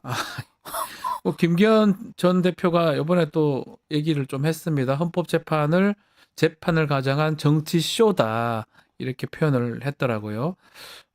좀 센 것 같아요. 이렇게 얘기를 하면 지금 세게 예. 하실 수밖에 없을 거예요. 뭐 본인도 대선 출마를 하시는 건가? 아니 그건 아니겠죠. 일단 울산 네. 시장 선거에 관련된 네. 청와대의 뭐 압력에 대해서 이번에 무죄가 다 나왔잖아요. 났어요. 예. 그것 때문에 아마 굉장히 화가 났을 거고요. 그게 김기현 지금 의원이 시장 시절에 관련되는 것도 있고 네. 그다음에는 이제 그게 윤석열 검사가 한 거 아닙니까? 그게 검찰총장 시절에 한 거니까. 맞습니다. 아마 그거 때문에도 아마 조금 이제 김기현 의원이 좀 신경질적이잖아요. 그러니까 지금 좀 신경질을 내는 거라고 보고 네. 그걸 갖다가 헌재를 쇼라고 얘기를 하는 것 자체는 더군다나 본인이 판사 출신 아니에요. 저는 그러니까요. 근데 제가 그래서 요번에 이거 보면서 대단한 것 같아요. 야, 형사 재판을 항상 쇼로 합니까? 아니죠. 이 양반은 헌재는 한 번도 못 해봤잖아요. 예. 자기는 예. 헌법재판관을 못 해봐서 저는 솔직히 이번에 헌법재판소를 보면서 야 정말 솔직히 참 재미없다. 그러니까 너무 그냥 딱 이게 정말 ABC대로 그대로 간다라고 했는데 형사재판은 정말 그 안에 쇼처럼 일어나는 경우가 꽤 있더라고요. 네, 막 네. 주장하고 막 이러고 하니까. 그래서 그거를 덮어 씌우려고 하는 것 같은데 저는 지금 솔직히는 헌법재판소에 좀 이제 못마땅한 건 있습니다. 저 개인적으로는 게 뭐냐면은 아하. 이른바 피청구인 피청구인, 측에서 윤석열. 예. 피청구인 측에서 채택한 증인들이 네. 굉장히 많아요. 근데 그게 뭐냐면은 이 사람들이 주장하는 게 형사 재판을 끝내고 헌재를 하자는 거 아니에요. 근데 정확하게 형사 재판하고 헌재는 판단이 다르잖아요. 네. 그럼 지금 요새 문제가 되고 있는 그 왜 사소한 것들 있지 않습니까? 뭐 의원이냐 요원이냐 인원이냐 인원이 뭐 어떻게 됐느냐 뭐 운운하는 것들 이런 거 있잖아요. 네. 그런 것들은 사실 하나 쓸모없는 것들이거든요. 맞습니다. 본질하고 그건 다 형사재판에 가면 논의를 해야 돼요. 예. 그렇게 되면 이제 추가로 제가 더 갈 수 있느냐 아니면 정상 참작을 할 수 있느냐 뭐 이런 것들이 될 수 있으니까 그런데 여기서는 하나 상관없는 것들이거든요. 여기서는 딱 본질이 뭡니까? 왜 그러니까요. 비상계엄을 했느냐? 선포했냐. 정말 비상 상태였느냐? 그다음에 1조부터 국회는 못하게 했는데 그거를 왜 1조에다 넣느냐? 정치활동 못하게 했느냐? 그다음에 왜 군인들을 보냈느냐? 군인들 보낸 건 본인이 인정했잖아요. 선관위 보낸 거는 인정했습니다. 선관위 보낸 예. 거는 인정했고 예. 이쪽에는 그래 정확히 인정은 안 했네요. 예. 그러니까 전화를 했다고는 했습니다. 전화만 인정했죠. 네. 그래서 지금 보면 그 대한민국 1호 헌법연구관 출신 이석연 전 법제처장 만장일치 파면이다 이렇게 얘기를 하던데 네. 어떻게 보십니까? 아니 그러니까 저는 이제 지난주에 6회 7회 8회였죠. 예. 여기에 이제 뭐 홍장원, 여인영 이렇게 나오고 그러니까 뭐 증언이 좀 달라졌다. 말 토시 가지고 막 달라지고 이런 거 가지고 이제 논의가 되고 그다음에 또 윤석열 본인은 이게 정치 공작이다. 아니 정치군 탄핵 공작이다. 이런 표현을 쓰고 그랬는데 그게 말만 그렇게 세게 한 거죠. 우리가 이렇게 보고 있으면은 그 헌법재판관이 정확하게 할 말을 하고 있다라는 게 보여요. 그러니까 왜 그런 얘기를 했느냐. 여기에서 조금 말이 달라진 건 어떤 사정이냐. 이걸 오히려 클리어해 주는 과정을 갖고 있는데 거기서 나온 몇 단어 가지고 자꾸 이제 꼬투리를 잡고 이러는 거로만 보입니다. 저는 그래서 뭐 이거는 왜냐하면 헌법재판관은요. 속으로 저는 그렇게 보입니다. 속으로. 아유, 저것들 변호는 누구야. 변호인들 맞아? 아니 피고인을 변호를 해줘야지 왜 자기네들 할 말만 하고 자기네들만 뭐 자기네들 이름 나고 자기네들 얼굴 날라고 이러는 거 아닌가 하는 그런 생각이 들 정도로 지금 변호인단에 저는 작전이 굉장히 문제가 있다고 봅니다. 계속 이의 신청하는 걸 보고 제가 깜짝 놀랐습니다. 네. 뭐 말할 때마다 이의 신청을 자꾸 하면 변호인 윤석열 측 그래서 헌법재판관이 계속 이렇게 하는 건 신문 방해로 보겠다라고 하는 것도 놀라웠거든요. 그렇게 이의 신청 안 하면은요. 예. 저기 아마 저 윤석열한테 야단 맞을까봐. 아니 근데 윤석열 이 비서주인도 좀 네. 태도는 굉장히 좀 조심스럽게 해야 될 게 음흠. 거기 나와가지고 막 재판관들 가르치려고 그러잖아요. 그러니까요. 양심과 소신 어쩌고저쩌고 이런 소리를 하고 있지 않습니까? 네. 그러니까 그런 건 말도 안 되는 짓이거든요. 그러니까 본인이 아직도 막 손가락질하고 막 얼굴 찡그리고 막 이래가면서 그래가면서 경로하는 모습을 보이는 것도 굉장히 네. 바람직하지 않고요. 네. 그러니까 이거는 그러니까 본인이 지금 피고인이다, 피소추인이라고 하는 사실 자체를 망각하는 것 같아요. 그 정영식 재판관이 질문을 막 그런 질문들 하다 보니까 또 일부는 정영식 재판관은 좀 다른 결정하는 거 아니냐 이런 또 일부 얘기도 있는데. 아니요, 뭐 그거 저는 전혀 그렇게 전혀 안 전혀 느끼신다. 그렇게 안 본 게 예. 왜냐하면 이거는요. 제가 재판관 노릇은 안 해봤지만 네. 재판관이나 변호인이나 이건 뭐냐면은 이 상황에서 물어봐야 될 거를 물어봐 주느냐 이거에 대한 기록을 남기는 게 굉장히 중요한 일이거든요. 근데 예. 저는 정영식 재판관이 저도 정영식 재판관 국회에서도 마주치고 그랬습니다만은 조금 못마땅한 것도 그랬는데 그런 거에 논리 싸움에서는 정확한 질문을 하고 있다고 보입니다. 질문하고 그렇게 있다. 기록을 예. 남겨놔야 됩니다. 남겨놔야지만이 나중에 또 문제 될 게 없을 너 것이다. 왜 그런 것도 체크 안 하고 왜 이런 판단 내렸느냐 이런 얘기 들을 필요가 없잖아요. 그러니까 그런 것들을 지금 해소하는 차원이라고 봅니다. 예. 자, 그리고 국민의힘에 오늘 친윤계원 5명이 윤석열 면회한다는 얘기도 있습니다. 김기현 예. 또 이철규. 너무 저기 하게 또 추경호 같이 예. 간답니다. 어떻게 봐야 됩니까? 이게 이런 얘기도 있습니다. 윤석열이 대통령 용산에 있을 때도 뭐 지금이 더 바쁘다. 옥중에 있을 때 더 더 바쁘다. 열심히 일한다. 더 열심히 한다. 술도 안 맞고 뭐 이런 얘기도 술도 안 있습니다. 마시고. 지금. 원래 네.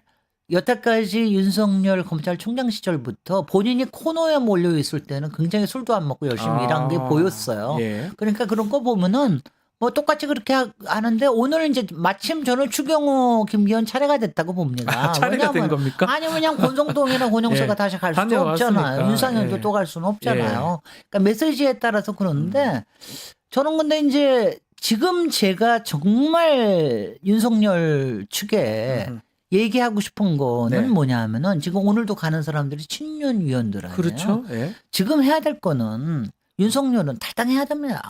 딴거 아니에요. 그러니까 본인의 생각대로 왜냐하면 자기 말대로 당하고도 한 번도 얘기도 안 하고 자기가 비상계엄 했다는 거 아니에요. 그래서 미안하다고까지 했잖아요. 그거 증명하려고 그러면 내가 니네들한테 이렇게 민폐를 끼쳤으니까 이제 당은 바로 서라. 그리고 이제 지금 얼마 남았어요. 지금 이제 당에서는 이미 다 알아서 조기 대선 무드로 가는데 네.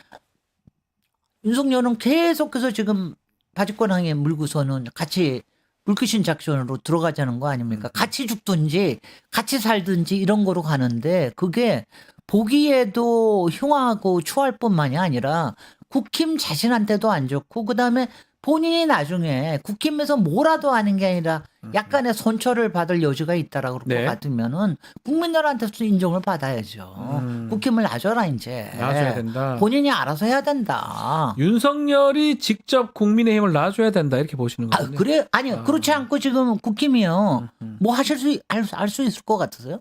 국민의힘이 윤석열을 탈당시켜 원래는 출당시켜야죠. 그러니까요. 근데 예. 이제 물론 한 번의 기회는 남아 있습니다. 이게 이제 탄핵 인용이 되고 나면은 그때는 한 번 네. 출당시킬 수 있는 저게 있죠. 근데 만약 그때 출당을 안 시킨다 그러면은 그거는 헌재 불복이에요. 그렇지 않습니까? 네. 그러니까 그 전에 지금 여기 그 전에 적어도 변론이 끝난 시점쯤 돼가지고 탈당해야죠 본인이. 저는 그렇게 봅니다. 그게 여태까지 그리고 대통령을 만들어준 국힘에 대해서 그리고 자기를 지지하는 사람들에 대해서 대통령으로서 예의라고 봅니다. 근데 뭐 솔직히는 기대는 안 합니다만 아니 네. 여태까지 지금 부하한테 다 덤떡이 씌우는 거 보세요. 근데 문제가 말씀처럼 그렇게 진행되는 게 어쩌면 바람직한데 대구 동대구역 집회 보셨습니까? 봤습니다. 그 집회 같은 걸 또 보면서 또 국민의힘이나 아마 윤석열 측 반기는 같은 분위기도 있는 것 같아요. 당연히 반기죠. 윤석열은 반기죠. 그리고 이거는 왜냐하면은요 탈당을 하더라도 네. 탈당해도 그런 집회는 여전히 열릴 거예요. 네. 그리고 그게 국힘 지지로 안 가겠습니까? 그건 당연히 가죠. 근데 더 오히려 모일 수가 있죠. 다만 앞으로 대선의 주자가 누가 되든 네. 아니면 이제 헌재의 결과가 나오거나 이럴 때 아직도 자당에 그 당원으로 돼 있는 전 대통령에 대해서 얘기하는 거하고 탈당한 대통령에 대해서 얘기하는 좀 자유스러워지죠. 그러니까 네. 그런 점을 위해서라도 국힘을 좀 자유스럽게 나와서 자, 새 출발 또 해라. 나는 나대로 또 하마. 이렇게 하는 게 맞지 않습니까? 이게 저는 공인으로서의 태도라고 생각을 합니다. 그렇게 근데 전혀 기대 안 하시는 이게 지금 저렇게 막 네. 그 집회 동대구역 집회를 보면서 그 많은 사람들이 좀 모인 것은 맞는 것 같더라고요. 저게 극우 세력들로 저는 생각이 좀 드는데 또 보니까 또 신나는 그런 느낌도 들고 네. 윤석열이 결국은 메시지를 계속 던지니까 그렇죠. 저런 집회까지 이어지는 거 아닌가 근데 싶기도 아마 하고요. 그쪽에서도 예. 지금 뭐 그쪽에서도 광화문파하고 여의도파 뭐 여의도가 싸움이 아니라 났다고, 예. 뭐 저기 싸움이 났다 그러는데 이걸 생각을 해야 돼요. 탄핵 인용이 되고 난 다음에 네. 급회전을 하기에는 시간이 너무 짧습니다. 그러니까 지금부터 어느 만큼은 떼내기를 해줘야 네. 그래야지 되지. 만약 헌재 불복, 만약 그 세력이요. 지금 뭐 대구에 모이건 광주에 모이건 부산에 모이건 그 세력이 계속해서 헌재 불복으로 가면 어떡할 거예요. 그러니까요. 그럼 예. 그때 가면은 이 사람들은 우리하고 다르다, 우리 지지 아니다 이럴 거예요. 굉장히 힘들어지잖아요. 그러니까 이거는 어디까지나 윤석열에 대한 지지로 그거를 보는 게 맞는 거죠. 알겠습니다. 그게 윤석열 개인한테도 더 도움이 될 텐데 저는 개인한테 도움이 아니 왜냐하면 네. 내 그 심정은 알겠어요. 정말 윤석열 평생 네. 이렇게 지지받아 본 적이 없을걸요. 개인적 지지 말하는 거죠. 개인적으로 네. 네. 검찰총장 때 조국 대표 그거 할 때 약간 지지받았던 거 빼놓고는 네. 별로 지지받아 본 적, 대통령 되고 난다면 더군다나 지지를 받아본 적이 없어요. 그런데 그러니까 지금은 이제 흥분 상태일 텐데 이거를 잘 다독여주는 사람이 정말 김기현, 추경호, 이철규 이런 사람이 돼야 되는 거예요. 근데 그거 할까? 안 할 것 같습니다.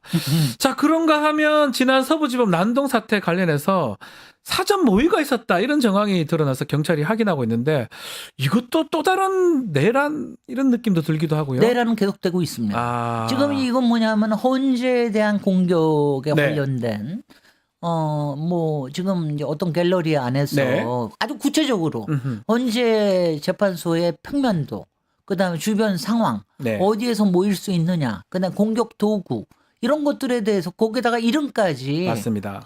정해놨어요. 예. 그리고 그걸 갖다 날짜까지도 특정을 해놨어요. 13일이라고 이번 주 목요일입니다. 네. 이게 변론이 끝나는 날로 예정돼 있는데 이거 보면은요 모의가 일어나고 있는 거죠. 오히려 지난번에 서부지법의 폭동은 일부에서 개인적으로 이렇게 조금 얘기를 했다면 이번에는 아주 대놓고 이렇게 하는 거 보니까 굉장히 이건 불안하고요. 네. 이거는 이제 사전에 차단하는 게 제일 중요합니다.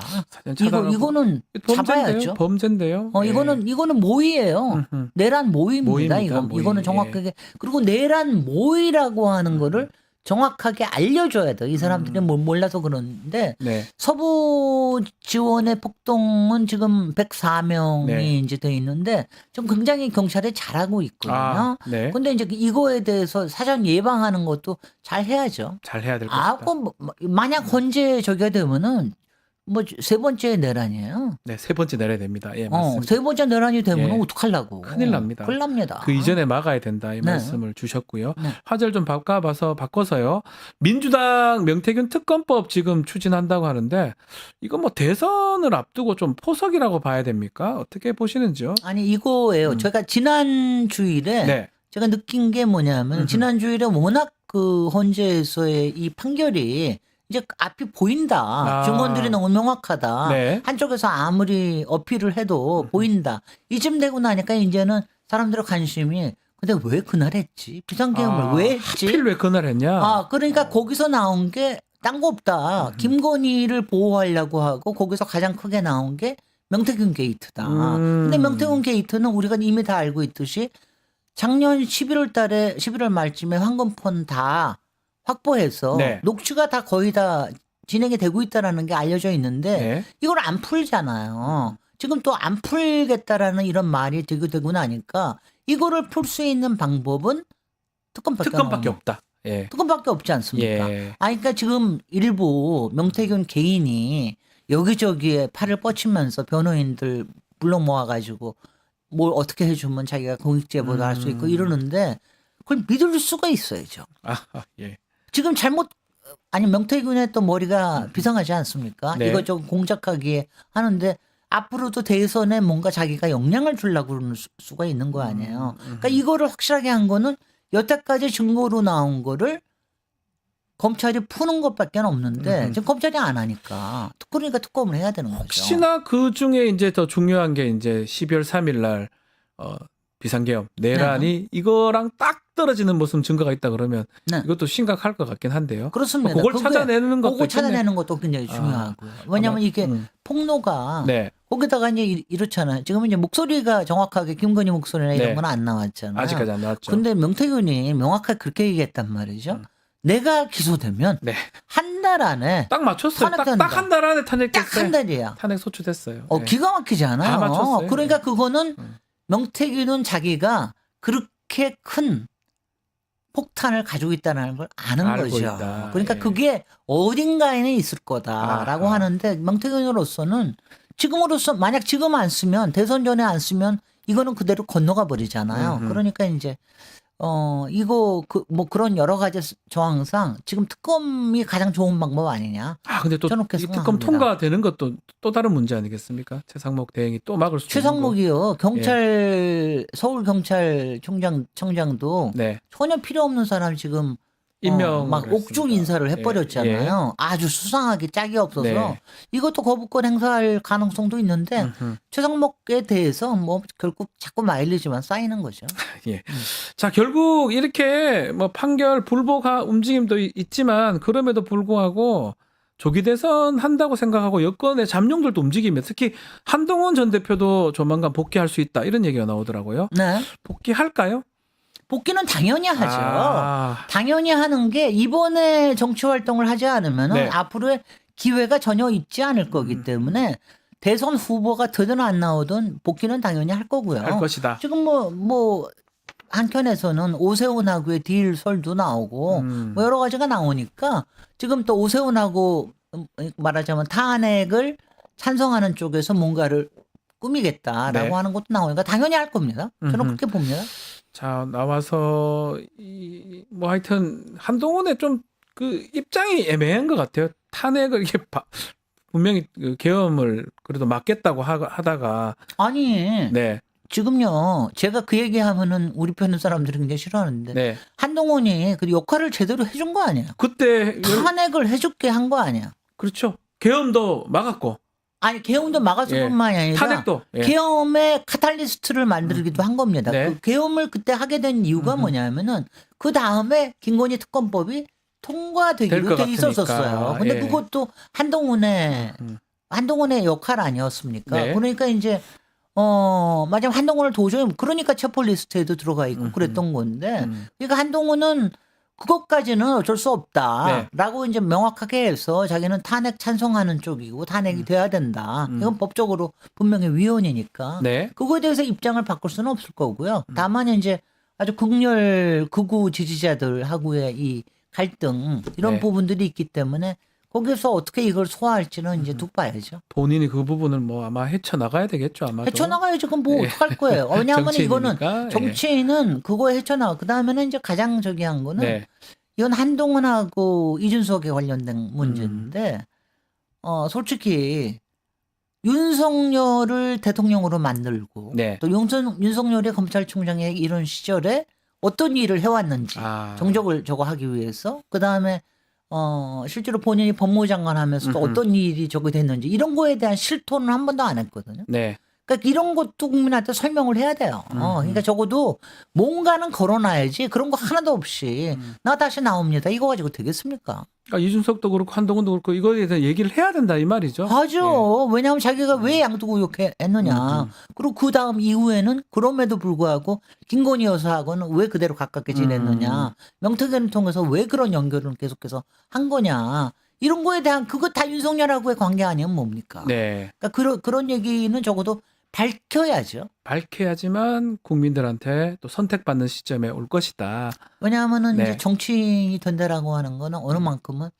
새로 일종의 세례를 받는 거잖아요. 그렇죠. 머리에 세례 받는다 표현이 그러면 좋네요. 이 세례를 어. 뭔가를 받아야 되거든요. 네.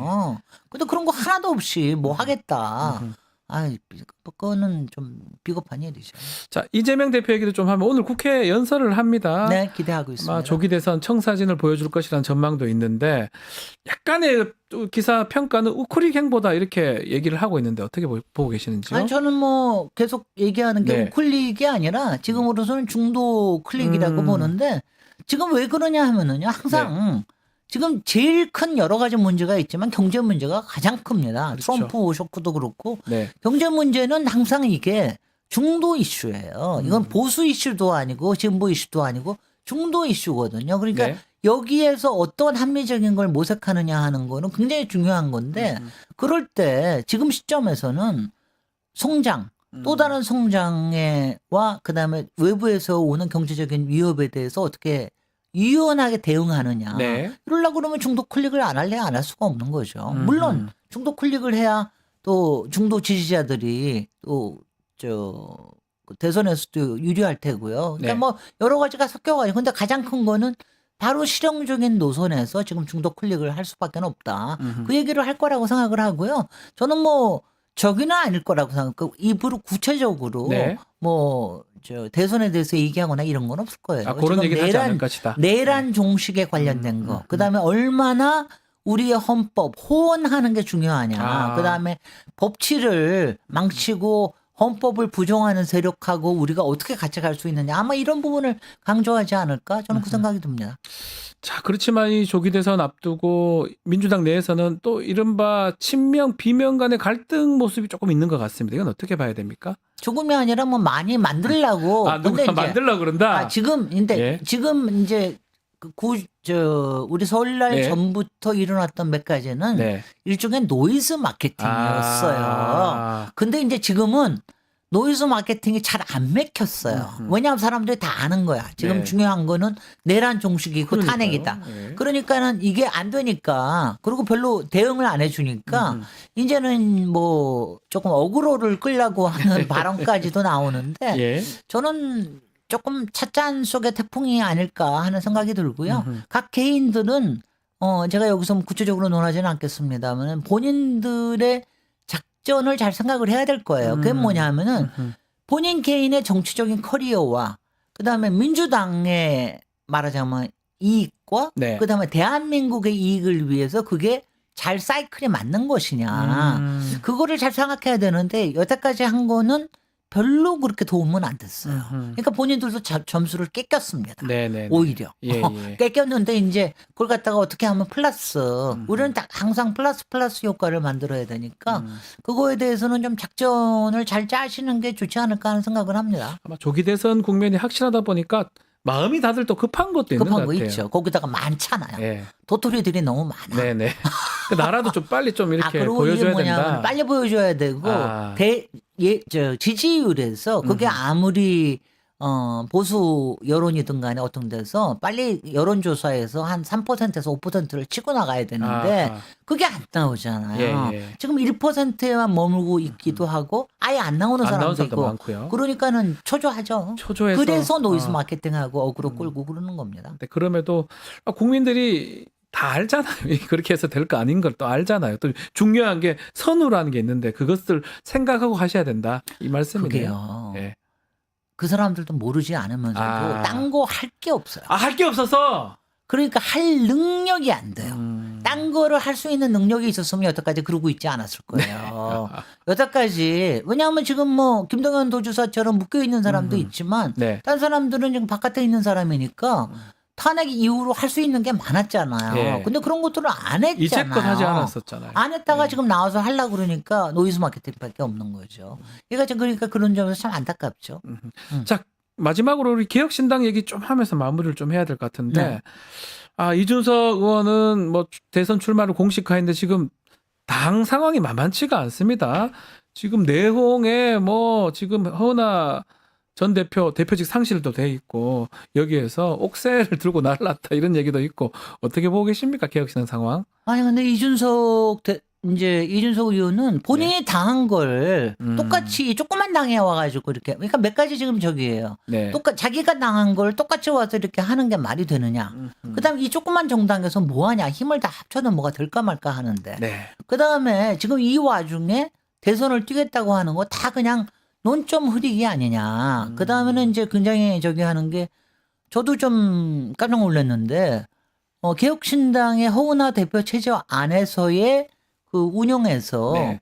아니 이준석 개혁 무슨 정책연구원 네, 본인 정책연구원장을 하면서 네. 사실은요 당에서 돈을 제일 자유스럽게 쓸 수 있는 데가 연구원이거든요. 네. 정책연구원이거든요. 근데 거기서 돈을 쓴 게 더군다나 개인 돈도 아니고 모은 돈도 아니고 국비로 받았던 지원받은 돈을. 돈을 갖다가 본인이 잘 알고 있는 정책 컨설턴트한테 이상한 형식의 자문을 주고 뭐 뭘 내고 이러는 거 같은 거는 그게 솔직히 국힘안에서 자주 하는 일이거든요. 예. 근데 그런 일을 똑같이 여기서 하고 있다는 저는 앞으로 더 밝혀지겠지만 여태까지 나온 사실만 하더라도 굉장히 심각하다. 심각합니다. 예. 심각합니다. 저게 제대로 돈을 쓴 게 아니고 그냥 자기가 그냥 원하는 사람한테 대충 줬다 이러면 충분히 행령 배임이 되겠네요. 그렇게 될 가능성도 가능성이 있겠죠. 상당히 있어요. 지금 저기 허은하 대표가 네. 아마 고소를 했죠? 예, 지금 네, 아마 고발했다는 거 하게 알고 되면 있습니다.